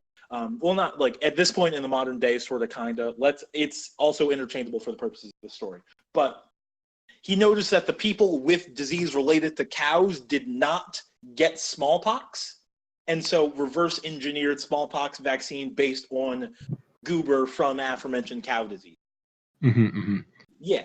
But yeah, I thought there was some sort of like folk medicine surrounding it that got like, because that is how some of it comes about, like where stuff has worked and people have survived diseases and stuff. And then that gets researched and then implemented. Like aspirin comes from a willow tree, and like the bark of the willow tree, and so like for a while people were probably just eating it because they're like, it helps you with your head shakes and stuff, like migraines or whatever.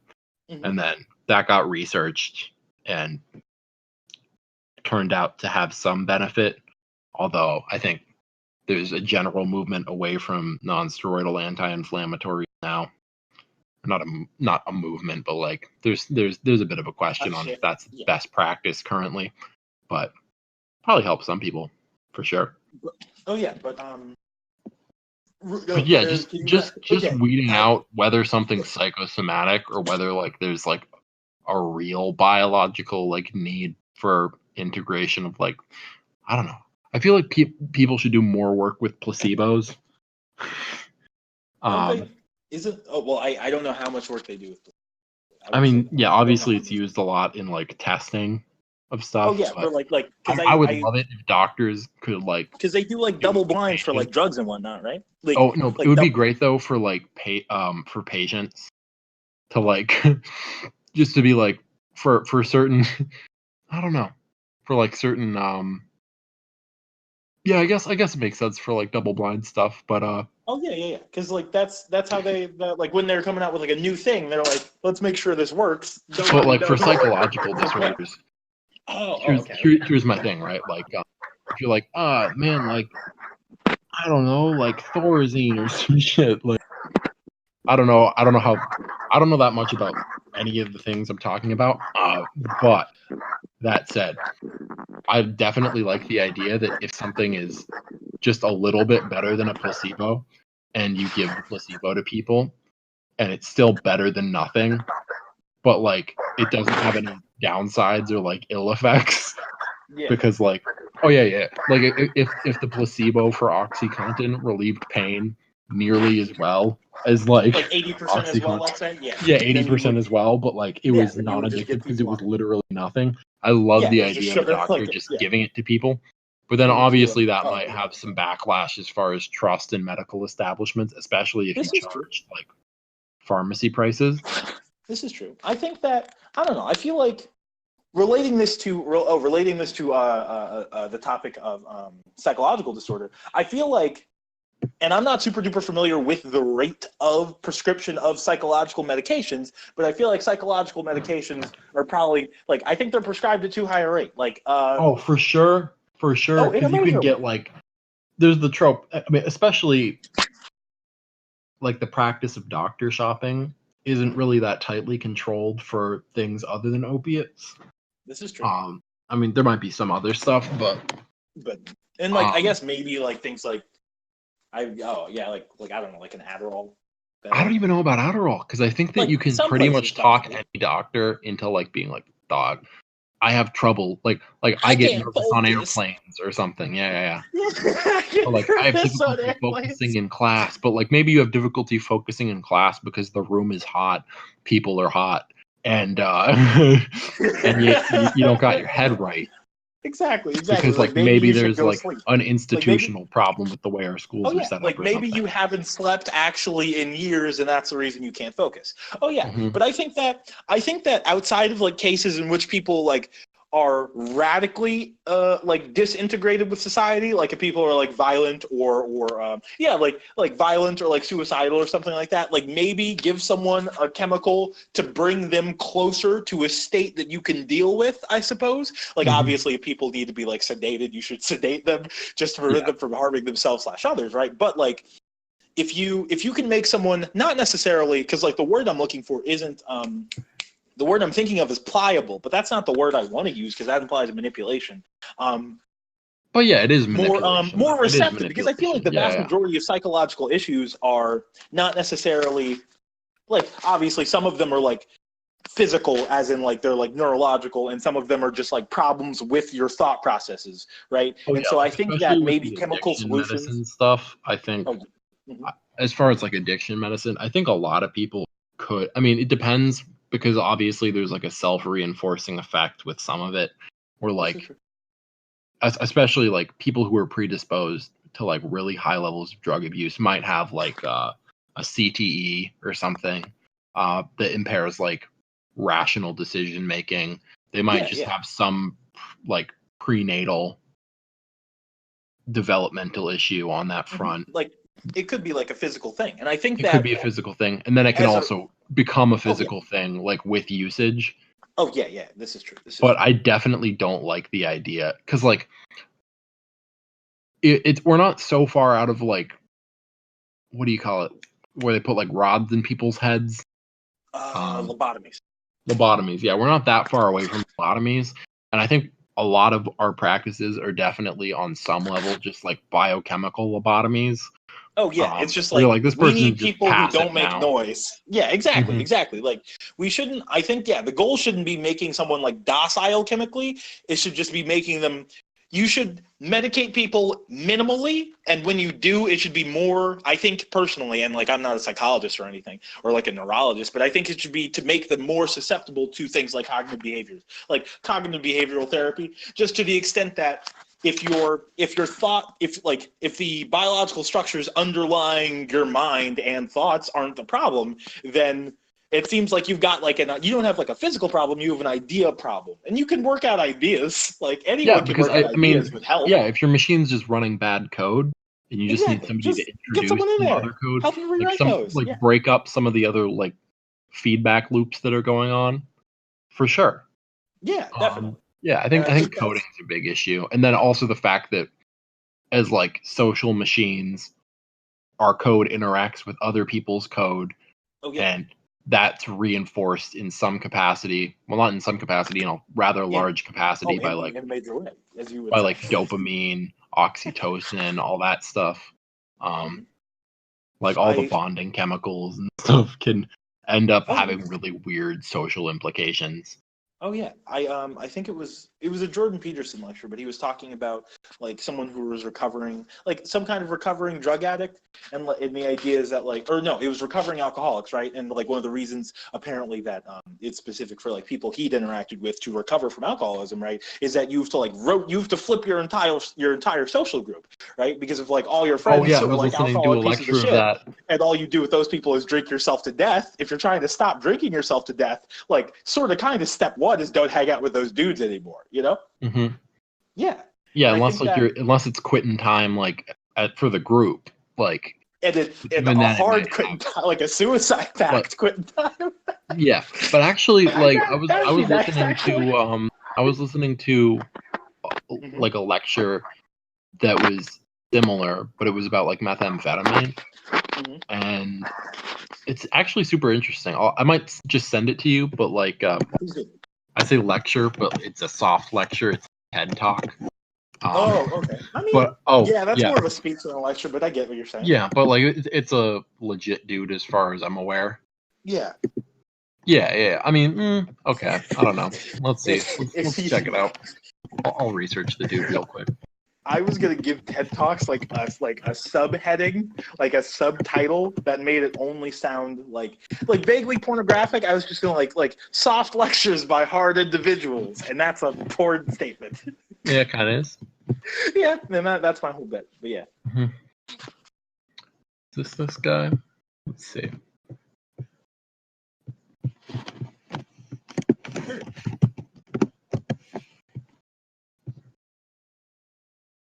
No. This guy is not. It's not this dude? Oh, no. It is this dude, but I'm Googling his name, and this guy's an obstetrician / gynecologist in a different spot. So, yeah. I'll definitely watch it. Let's see.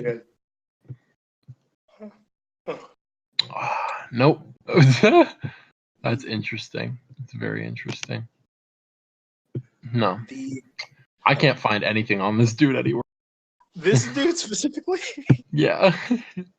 Nicholas Taylor, damn. Yeah. Are all the Nicholas Taylors other Nicholas Taylors?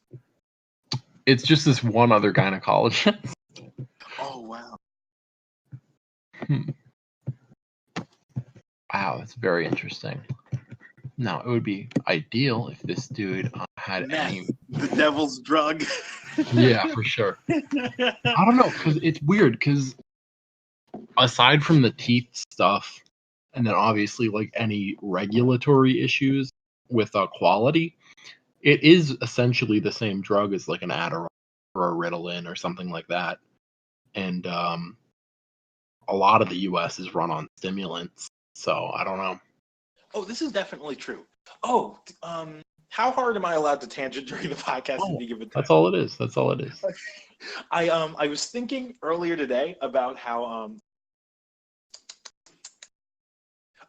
not earlier today. It was the other day actually, and it was about muscle energy. Like I was booking it somewhere. Like I wasn't like running, but I was doing a real aggressive predatory walk, and I was like. I had the thought, and I was like, everything that you do kind of runs on caloric energy. Like ATP is the real currency we're all vying for. Mm-hmm. But I was thinking about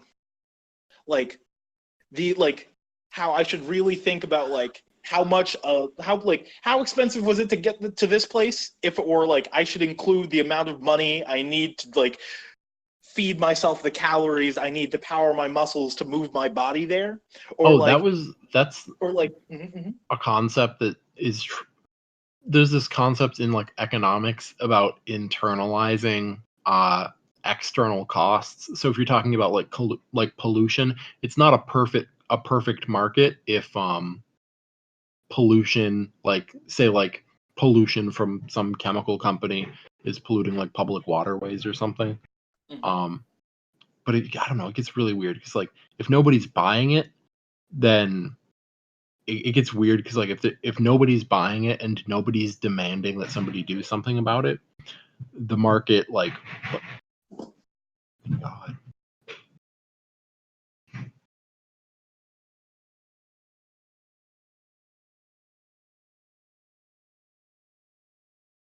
John. Yeah, no, we're good. Oh, okay. Just heard very loud knocking. So we Gucci. Oh, also side note, Mhm. Haribo kind of is on their fuck shit because their gummy bears, their strawberry ones are green, Whoa, and that's fucked up. that's it. That's I think what some might call a sin, and I'm not about it. I was gonna say, I think like how, like you need Their such raspberries you are know, red, you know, but they don't have a different red color for strawberry than they do for oh, for raspberries, like nature does. yeah.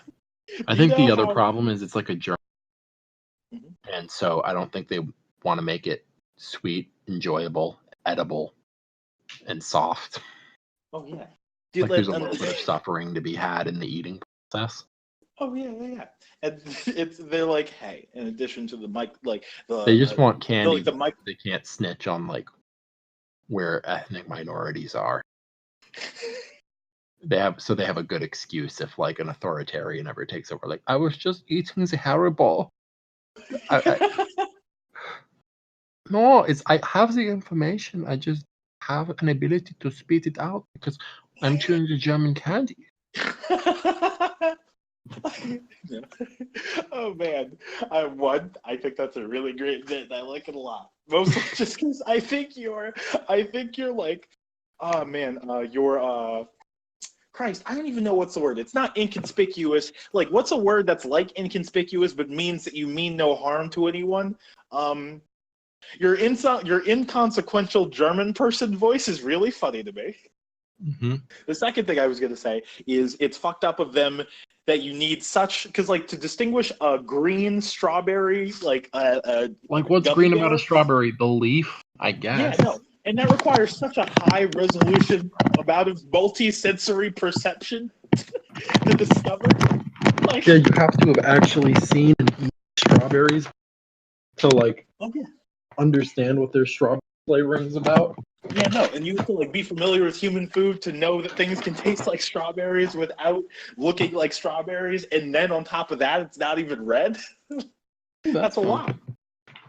Oh, and then the last thing I was going to say is, I think the conclusion of that muscle energy thought was like the idea that you could stretch your dollar farther by making your body as efficiently as function efficiently as possible. I guess, or as I efficiently definitely as like possible. that. Because obviously calories doesn't matter quite as much. This is fun. Oh, okay. I keep getting timely warning messages from university, which is very fun.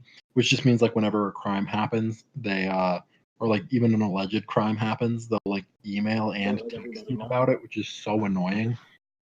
Because it's all alleged until somebody's convicted, but like there's no. How many crimes do you get notified per unit time? At least like 5 a week. Whoa, okay, that's actually a pretty high number of crimes or alleged crimes. Yeah. It's just a lot of like, Mm-hmm. I don't know.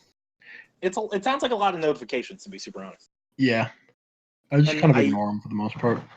Yeah, I ignore way too many of my notifications. Like, I didn't check my phone like all day, or not all day, but for at least like 8 hours, and I always have like 25 notifications, and I just clear them all, and then resume using my phone like nothing happened. Well, I check my email every once in a while, and be messy. I'm pretty good about like blacklisting numbers though, just because I'm like, I really will never answer this email or use it. A lot of like promotional email stuff, no, never. Who uses email? It's 2019. I definitely need to. I need to go through like my emails, I need to get all the junk out of all my email accounts because I'm a bad email receiver. Like if I'm looking for an email, I'll read it, and if I need to talk to somebody like via email, like if that's the most efficient way to correspond, then I'll correspond that way. But if like for example, like eBay, I actually really like eBay emails because sometimes I'm bidding on stuff. You know how it is. But I don't know. I don't actually use eBay that much. Oh, I'm a that's big a fun... eBay dude, mostly because I think I got locked out of my mom's Amazon Prime account. Mm, and like eBay, the app was already on my phone, and I don't remember my eBay password, but also I don't know her new Amazon Prime password, so I'm just using eBay for all my shopping. that's fair. That's fair. And I could solve that problem with like a phone call, but like what am I gonna? I gotta conserve my muscle energy. Oh yeah. Because obviously it matters like what kind of calories too. This is true. Because obviously like I was glad that I took like a sport nutrition class in high school because it gave me more vocabulary to talk than like I didn't realize that there were like 3 food groups in regards to calories, like sugar, fat, carbohydrates. Like I knew it, but like I didn't really know it. Oh yeah, because I guess the the blanket term is like healthier. Oh yeah. Yeah, I didn't know like the kilocalorie stuff. Which stuff was like marketing or branding. Fun fact: organic doesn't mean healthy. Oh yeah, no. I mean, I guess. Well, what is the exact like? What makes a thing organic? Like, can you enlighten us on the podcast? Organic is like a marketing term, right? But that doesn't mean that it doesn't mean anything because it's a marketing term that you have to meet certain qualifications for. And I think made with organic ingredients, made with like 70% or more organic ingredients.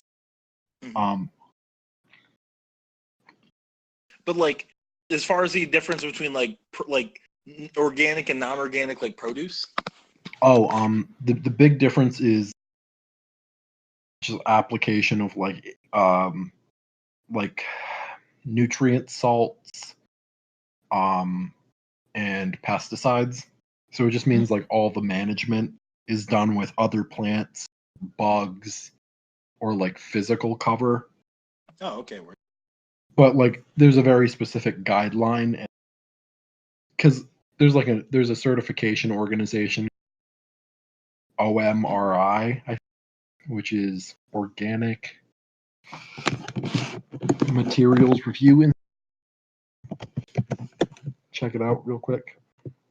Oh no, that's Organic Material Resources something Institute. Organic Materials Review Institute. Oh yeah. Oh yeah, I was. Yeah, but like, there's some interesting stuff in relation to it because obviously, like big agribusiness firms will sort of barter to say like, can we market it as organic if we don't grow it in the ground? Can we like hydroponics wasn't organic for a while because the whole basis of it is trying to get like long-term yields out of soil without damaging the greater environment.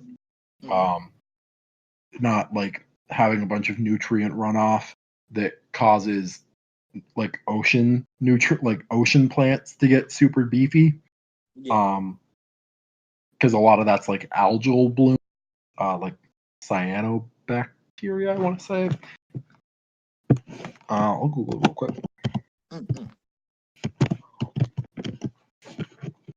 Yeah, cyanobacteria, which is like blue-green algae. Smells really gross.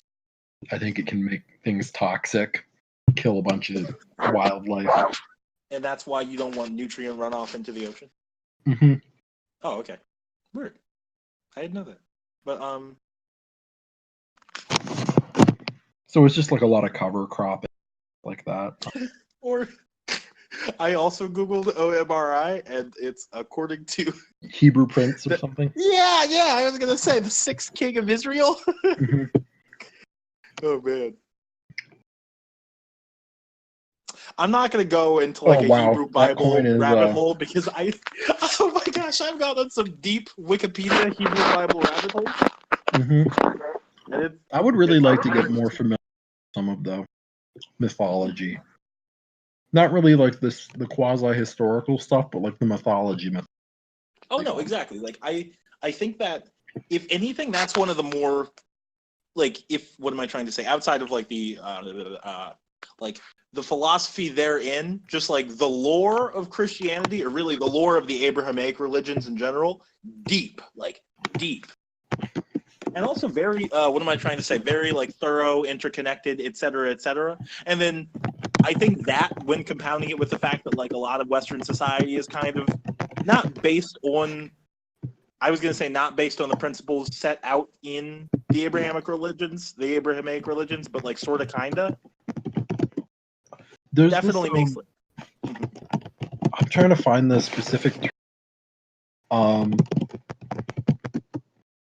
but there's like an oral tradition term to refer to how people basically like how the audience interacts with storytellers to make it's folklore is what I think that's what I was looking into it the other day, and there's some interesting stuff around it. Verbal tradition bearer, and audience, I think.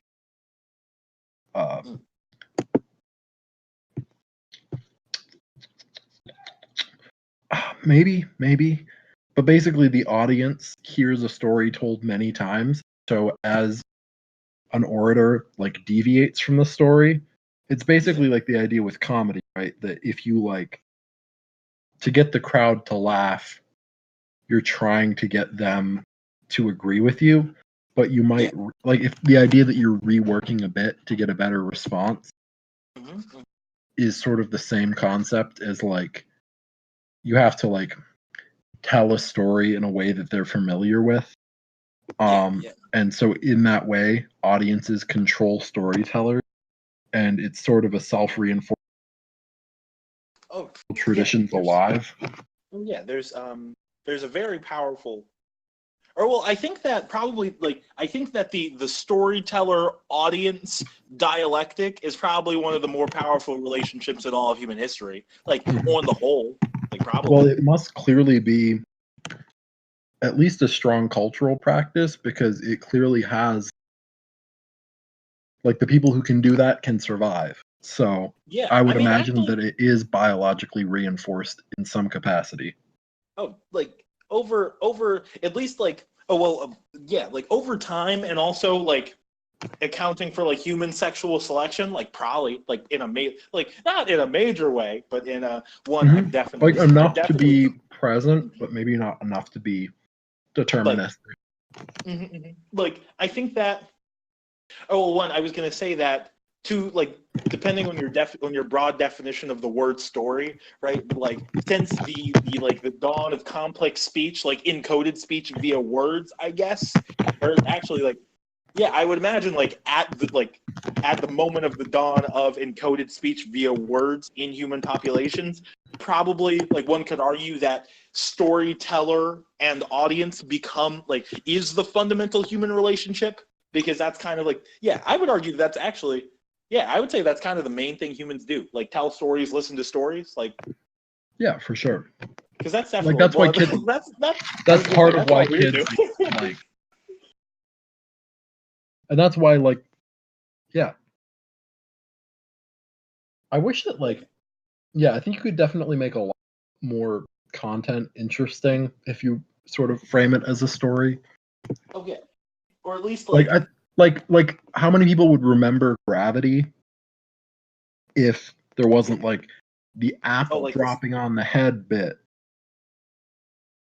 Well, I think most. I mean, of the people I think it also it is a bit but big force, but I don't know. But like the abstract, like the discovery of the concept, I suppose, or like in 1492, Christopher Columbus sailed the ocean blue, like that sort of thing.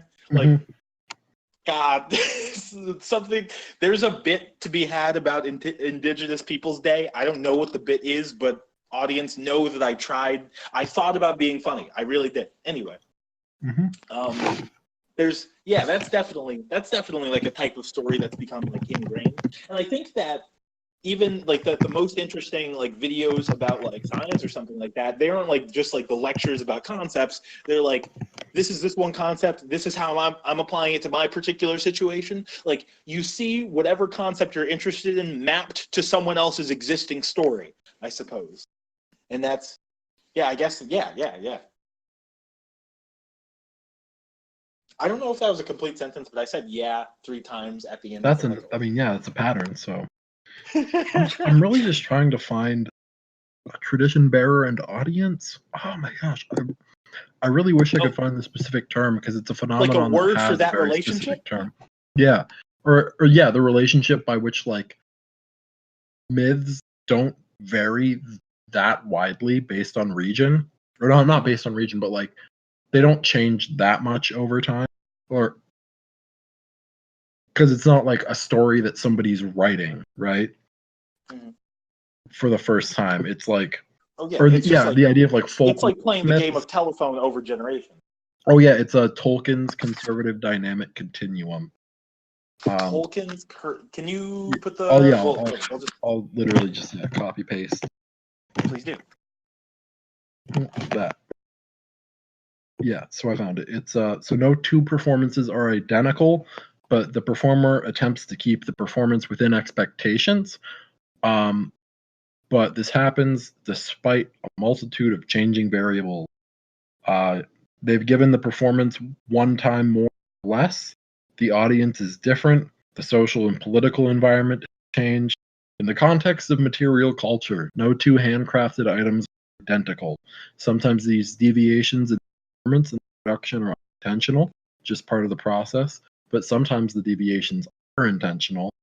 The performer wants to play within the boundaries of expectation, creative touch, but they perform within the tension of conservative adding innovation. So basically, like, actually, a really good example of where he has like, Little Miss Muffet sat on the tuffet, eating her cards and whey. Along came a spider and sat down beside her, and he said, "What's in the bowl, bitch?" Like, that's one of my favorite bits, and that's a really good example of the dynamic continuum.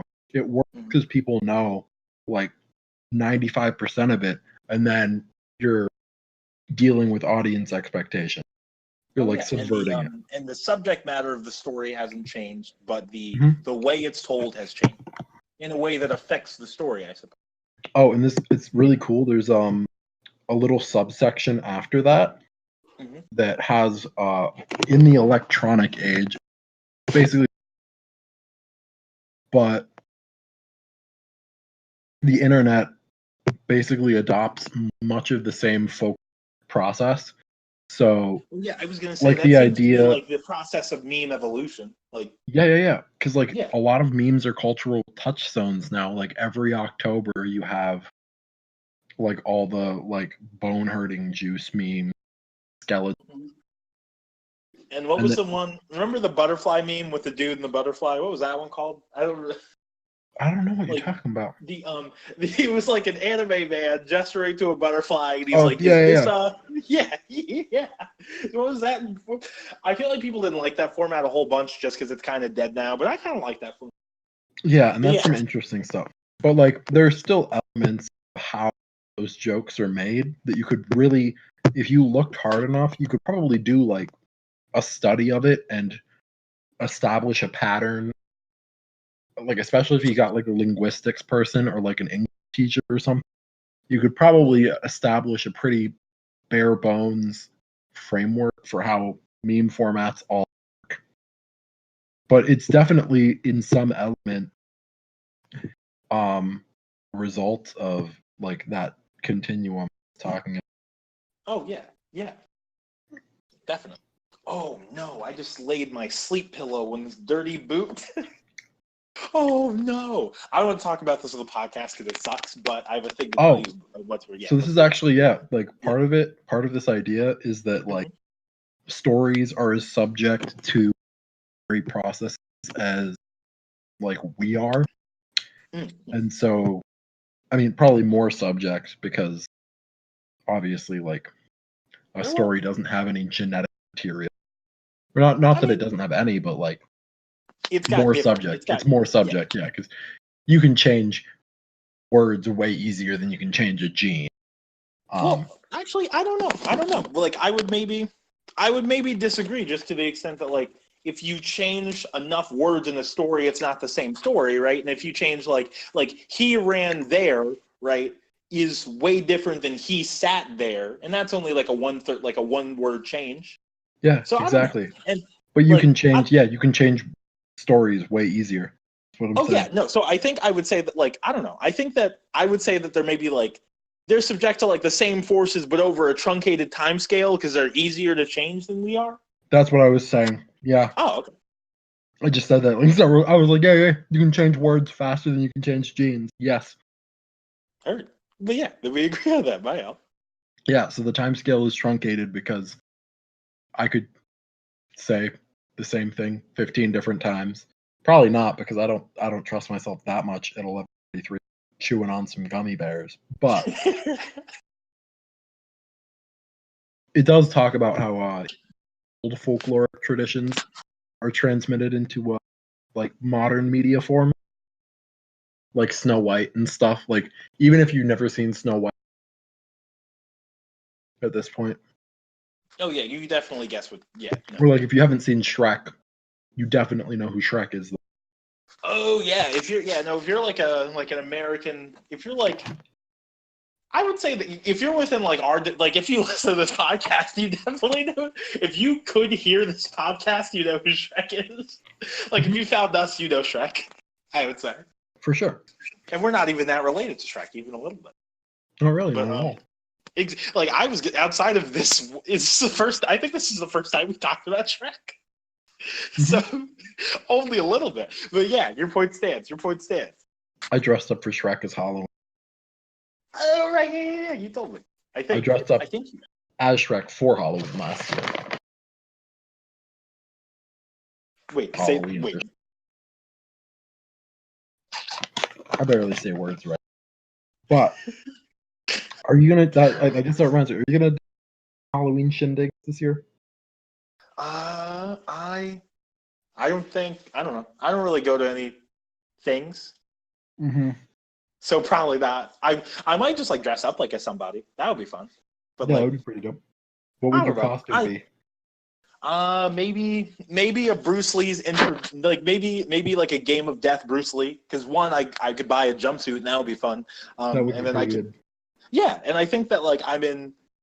Or actually, I don't know. Yeah, probably. Yeah, definitely Game of Death Bruce Lee. I was gonna say maybe Big Boss Bruce Lee, but that's just a dude wearing a shirt and pants and a green emerald necklace or something like that.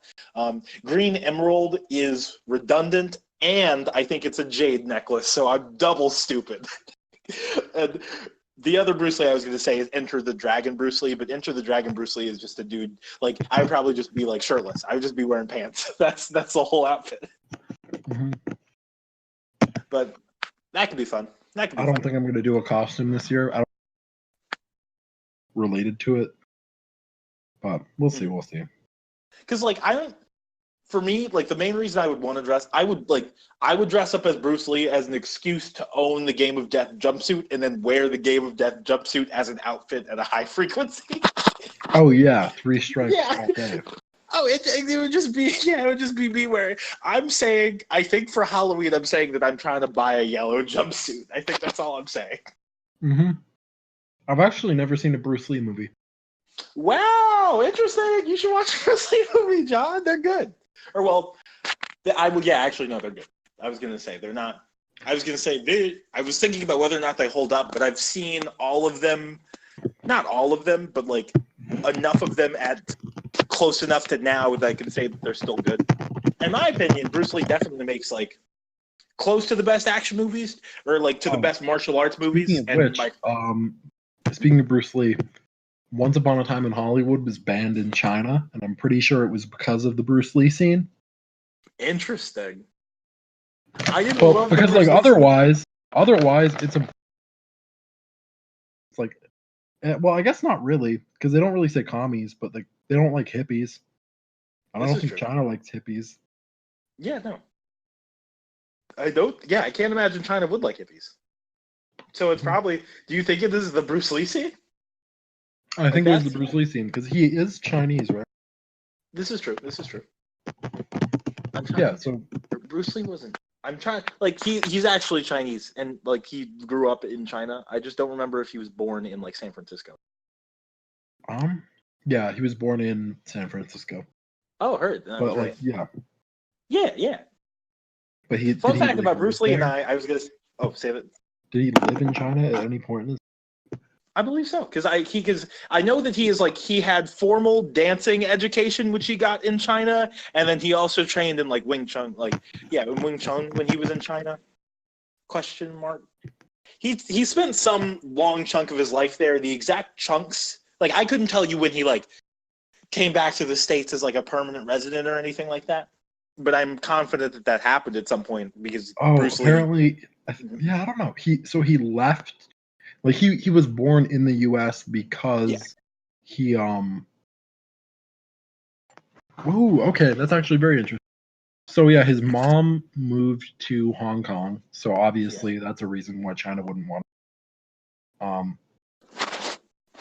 But then like also, yeah. So, I'm trying to find out.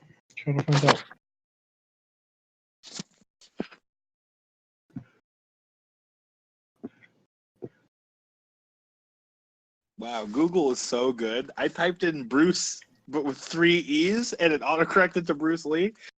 I love living in the modern day. Okay, yeah, he lived in Hong Kong. He lived in not China proper. Really? Yeah, I mean, I'm sure he'd been there at some point. Yeah. Because it's not like that far away as far as I'm aware, but... Yeah, that would probably be why. They don't want anything associated with Hong Kong. But... Yeah, you know what? Actually, that does make a lot of sense, actually. Well, yeah, that makes a lot of sense. Oh, but also just the fact that they don't want, like... Oh, that's the big thing about China. They really do not... Like, Disney has to do a lot of... to sell, like, black actors in China. Because China like the Black Panther posters. Like yeah, you saw that, right? Yeah, that's funny as hell, actually. Which, like... And they're dealing with, like, 2 competitive markets. Because, like, in the U.S., that sells really well now. Because a lot of people are, like, spending spending money on, like, representation dollars rather than entertainment value. But yeah, no, that's big. That's big. Really and China's like, nah, we don't want that. We don't want that. Yeah. Oh my gosh, the movie that breaks that barrier. Somehow you can hit all your American representation points, but also make a movie that people want to go see in China. Just wait until the whole world is communist. I think you should. If you can do that, you should win an Academy Award. Oh, for sure. Yeah. You should win a Nobel Prize. Oh, you can win the Nobel Peace Prize. Yeah. For like. Yeah, integrative, like unitary. Like inclusive media or something. I don't know. Yeah, something. Yeah. Oh man.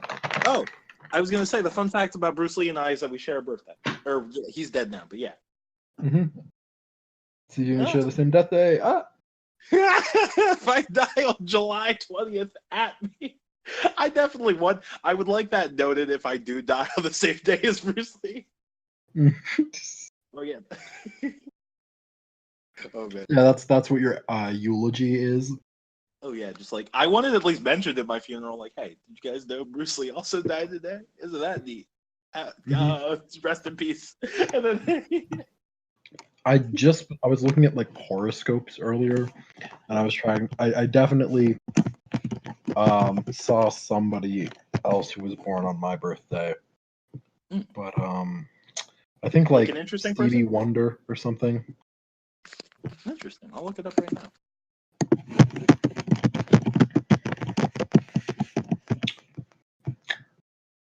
Robert Pattinson, Stevie Wonder, Stephen Colbert, Whoa, Dennis dude! Rodman. Robert Pattinson's playing Batman. That's so interesting, actually. He's playing Batman. Yeah, Pattinson is the new Batman, if I'm not mistaken. Ronnie Coleman. I knew that one. I just forgot it.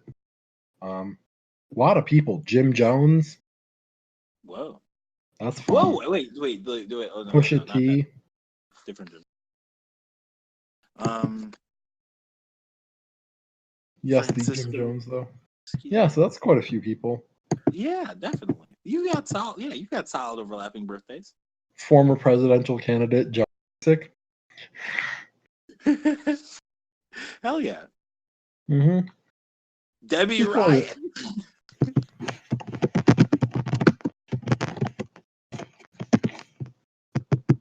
Stephen Colbert. Mm-hmm. Let's see. Who else though? November 27th. Oh, you got Bill. Wait, say that again. You got Bill Nye. I think Hendrix is in there. Oh, you have Amanda Todd. I have Amanda Todd. Yeah. Oh, interesting. Oh my gosh, a lot of TikTok people and YouTubers on your birthday. Jimi Hendrix. Wow.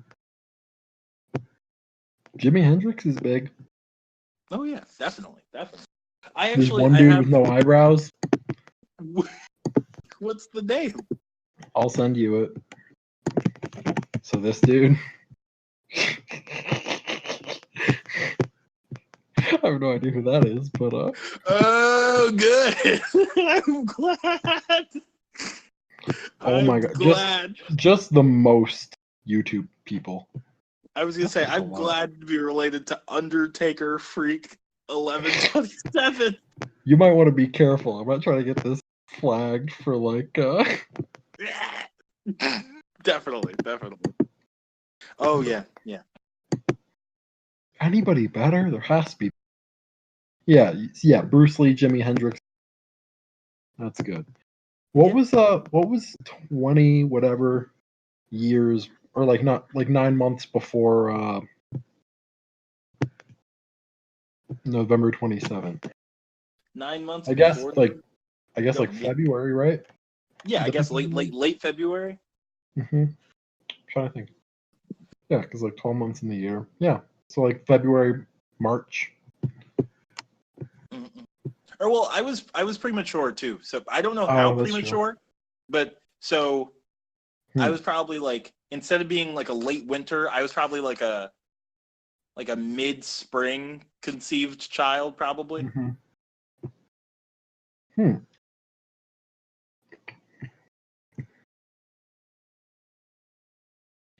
Yeah, I'm trying to see if I know any of these. Not really. But that's all right. I mean, I think it is fun days that people can have. I think the chick from let's see, was she in? No, never mind. I thought the person from that Hannibal Lecter movie, whatever it's called. Silence of the Lambs? Yeah, Silence of the Lambs. Oh, yeah, Buffalo Bill? No. Oh, what was the original thing you said related to Silence of the Lambs? Oh, I thought that this person was this person. Was the detective, but no. Clarice, I forget what her name is. Clarice something, but yeah, she does look like that actress. Actress. Mm-hmm. I forget what her actual name is though. Mm-hmm. For a sec, I was just thinking Buffalo Bill because that other dude looks like Buffalo Bill. Yeah.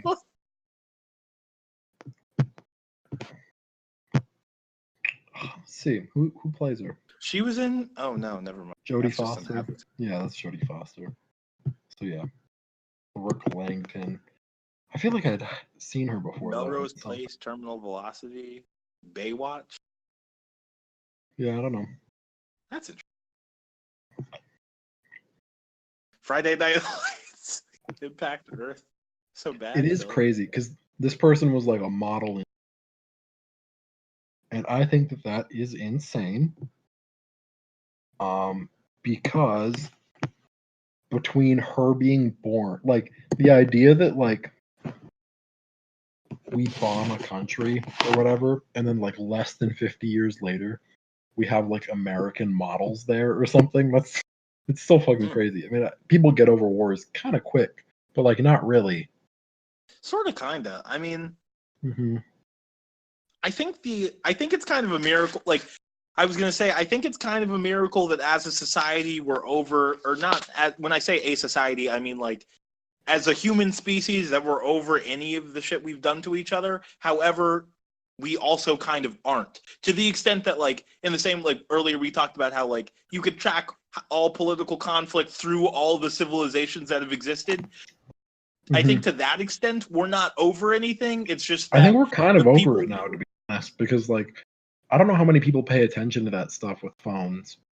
Because This I is feel true. like the prevailing sentiment at this point, and this is what we were, I guess, initially supposed to get into tonight, was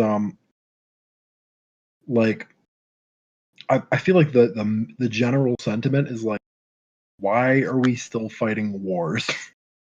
Like, why are we still doing that? Mhm. I like the global sentiment, or Hmm. interest. Not the global sentiment, but like, Oh, but like the predominant humans with internet access sentiment? Question mark. oh yeah, because internet access major. You're just like, dog, we Oh can yeah, watch yeah. entertainment all the time. We And can I like think find that out is, anything we really need to. Like, what are we doing here? and I think that's like the logical conclusion. It's just that I And think that who really wants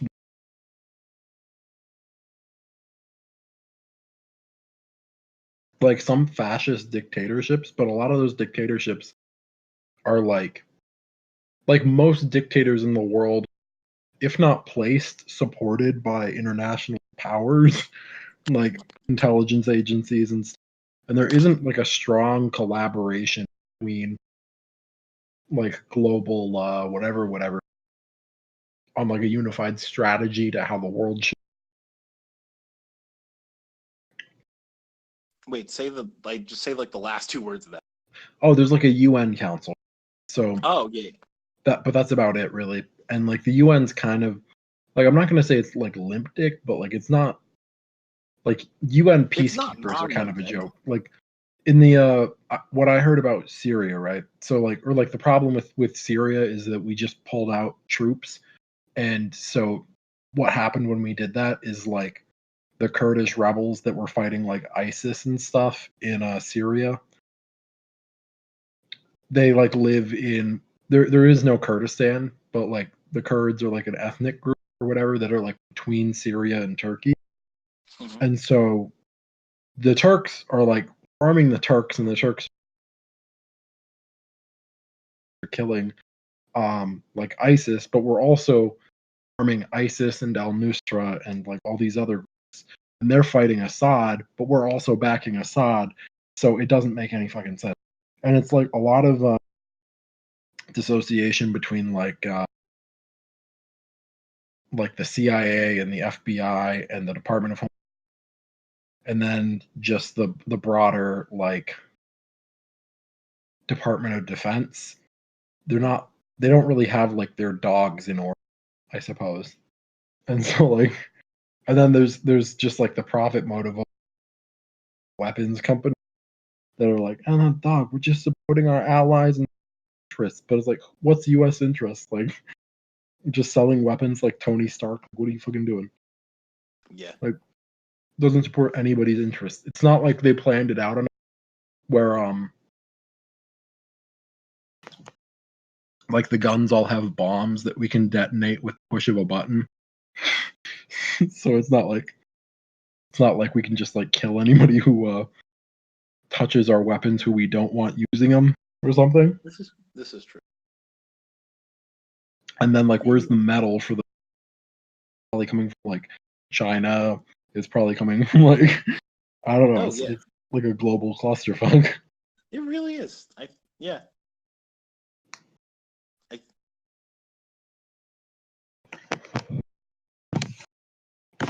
The big stuff that annoys me though is like yeah. in regards to like rebel groups and stuff. Like something in Merritt's class how Assad gassed his own people, and it's pretty proven at this point that that's just not the case, because like Assad was like the Assad government in Syria was like held up to international scrutiny, and like basically to prevent him from being deposed, he had to like let in every like independent research and like investigation team in the world to come into Syria and like look for chemical weapons, and they didn't like anything. Mm-hmm. And then but like white phosphorus is, which is like one of the big chemical weapons that gets used, is pretty much only manufactured and sold by the US. And so like I don't know, it's super crazy because like when people see like, oh, I'll send you the fun image that up today. But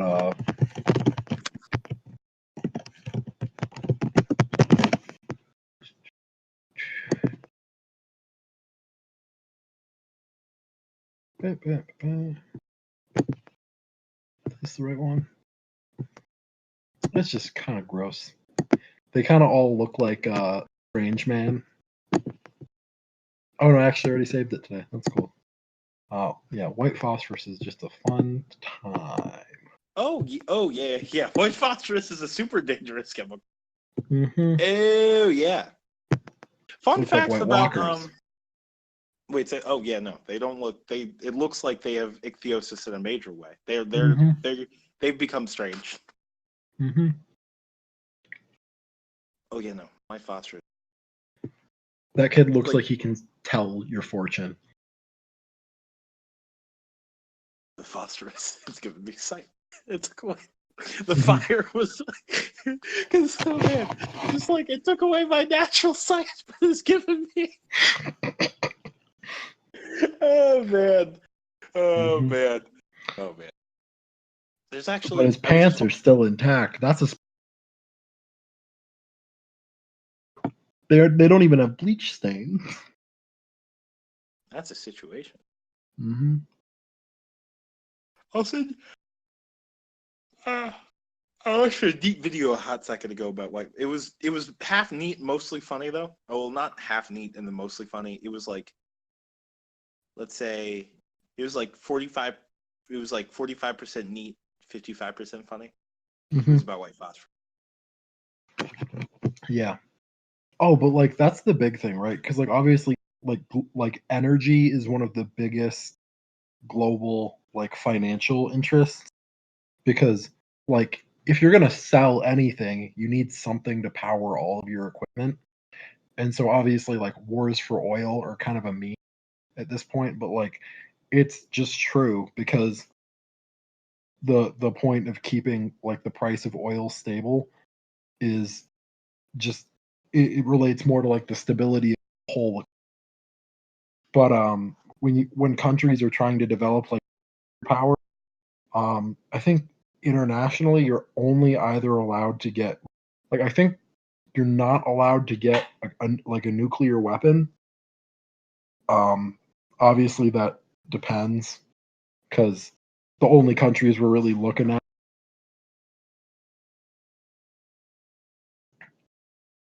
like North Korea or something, like countries that we were kind of already looking at because we're at like still like residual proxies of like the Cold War. But yeah, I don't know. It's Yeah, I. Oh, it's finished. but like you're allowed like by international law still allowed to like create nuclear power for your power grid, and that's super efficient. Like nuclear power is fucking the bomb. Like Nuclear power is dope. like it's very low emissions, it's very toxicity, and even the cancer that like nuclear like radiation emits, I think it's not even, I forget what it's called. What's the thing? Oh yeah, it's like thyroid cancer is like the biggest cancer that it causes. That's very treatable as far as like, as far as cancers go, at least. Like it's not like a leukemia or something, or like a brain cancer. as far as the terrible diseases that you get from ionizing radiation, it's relatively treatable. So, yeah, I mean, how connected do you think are? Well, I mean, obviously, it's super. Like, if you have the technology to create a nuclear reactor, you have the technology to create a nuclear bomb.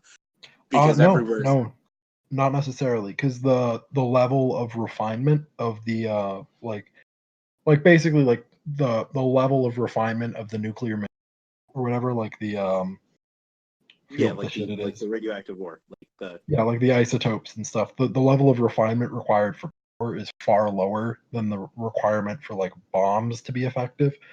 When you say far, I mean it's.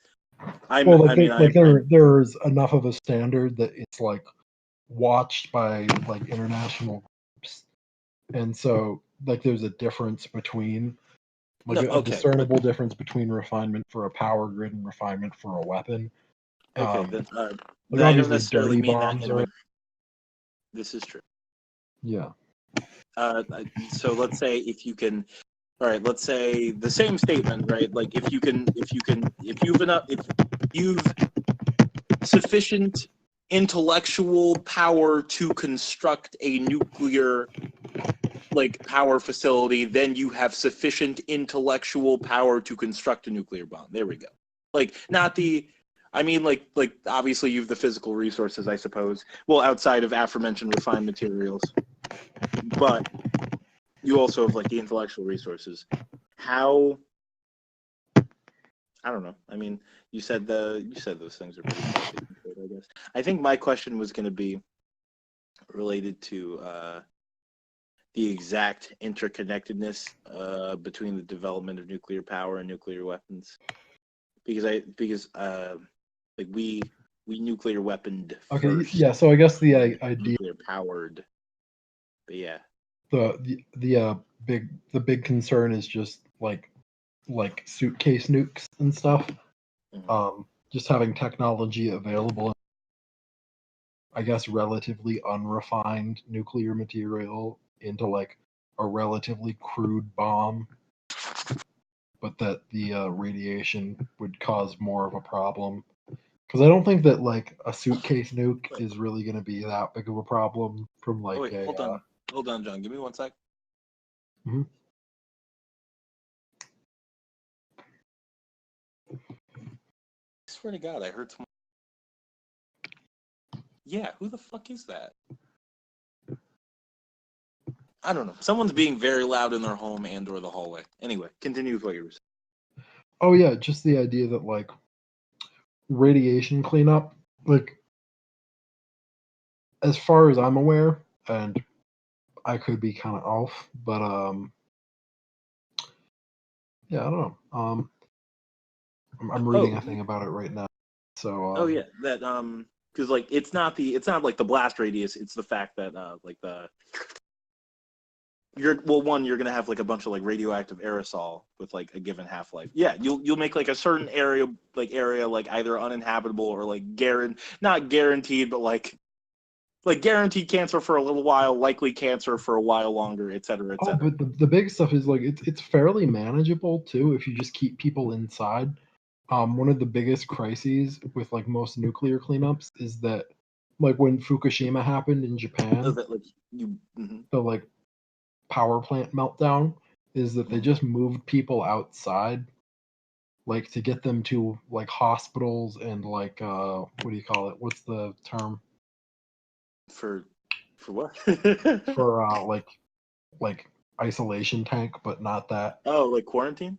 Quarantine, yeah. Oh, I'm dumb. I should have remembered that. No, you're clear. If only there was a 4-letter word that could have helped me with that. But yeah. If only you did a podcast. Oh, someone whose name. That's pretty funny. That's a funny bit, actually. That's super funny. But Pyrothene? Is that what it's called?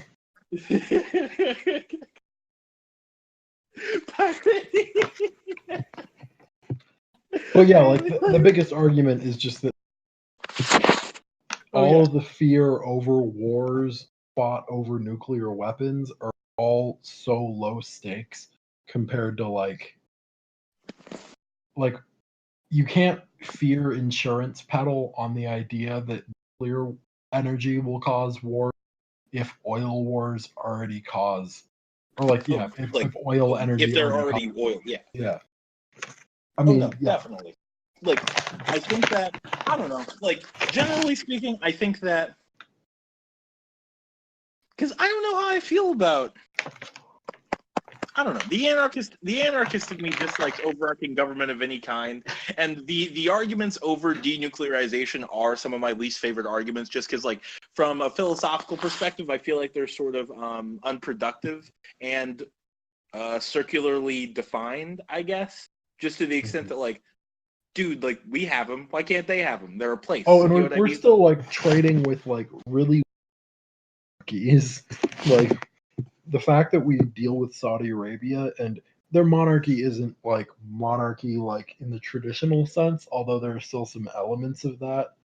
But like the fact that we're still dealing with governments that even have artificial monarchies on top of them, super bizarre.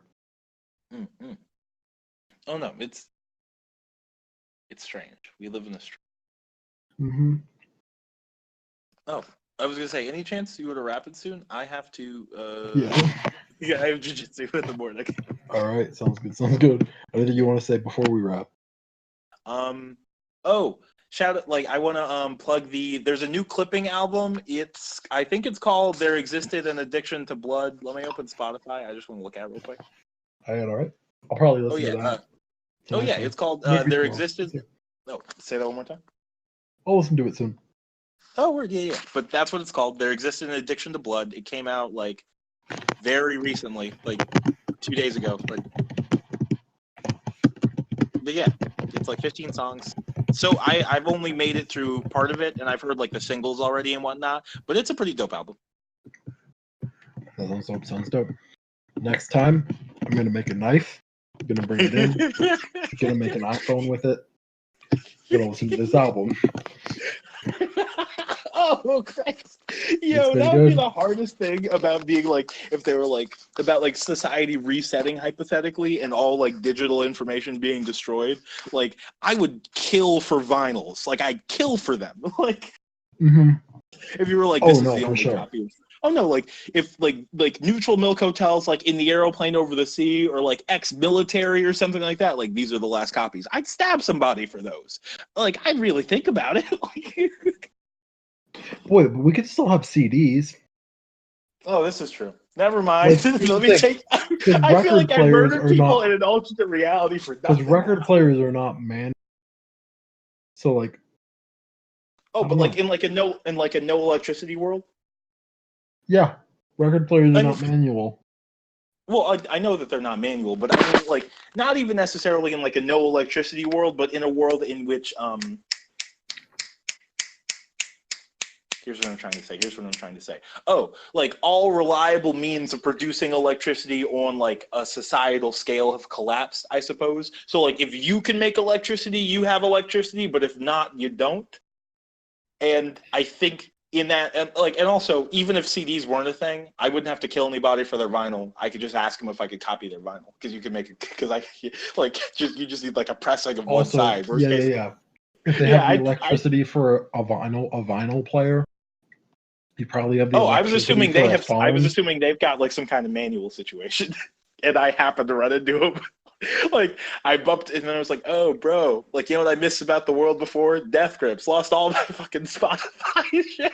Yeah. Right? They're like, "Oh, I have a copy of all their albums on vinyl. I've been playing it with this hand cranked fucking horse shit." No. That's what I was imagining. Like a phonograph or something. Yes, yeah. I'm imagining they were such hardcore Death Grips fans that they built a phonograph to listen to their vinyl. They threw during No Love. Yeah. They threw it to the monitor of their still working Macintosh. Yeah, like they saw like the grid go out and like the planes crash from the sky, like people thought Y2K was gonna be, and they just destroyed all their modern technology and brought out the photograph. Yeah. That's exactly what I was imagining. All right, ladies and gentlemen, it's been the POPP. Oh, my bad, John. I didn't mean to cut you off before you plugged it. No, I did that earlier too. To you, but we're all good. We're all good. I was just gonna say, like, yeah, I definitely have all of Death Grips on MP3. So in this apocalyptic scenario, oh yeah, we'll get it if on we your can phone. turn your It'll be phone on, fine. or yeah. We can get enough Word. electricity for the player. Get enough electricity for my phone. Oh yeah, I was gonna say, John's. That would be a great adventure story. Like you have the last music on the planet. Oh my god, no! Because music legitimately, that's going to be a severe military. Is like the ability to like listen and play the music, like Oh no, march exactly. to a drum Like, beat. oh yeah. Like I would like in an apocalyptic scenario in which like music was somehow not a thing anymore, and everyone would just like let's say society's long gone or something like that, or like most humans are gone, and so for a while no one's thinking about it, and let's say we somehow survive for like 5 years in this apocalyptic scenario, and we're kind of coming back to a place and we're like, fuck, really miss all the things, and you're like, oh right, I still have this, and you pull out like a cracked phone that you've been holding on to just because you know There's just like a what's tooth the point. implanted in this. Oh yeah, exactly. From where you used it to bludgeon somebody.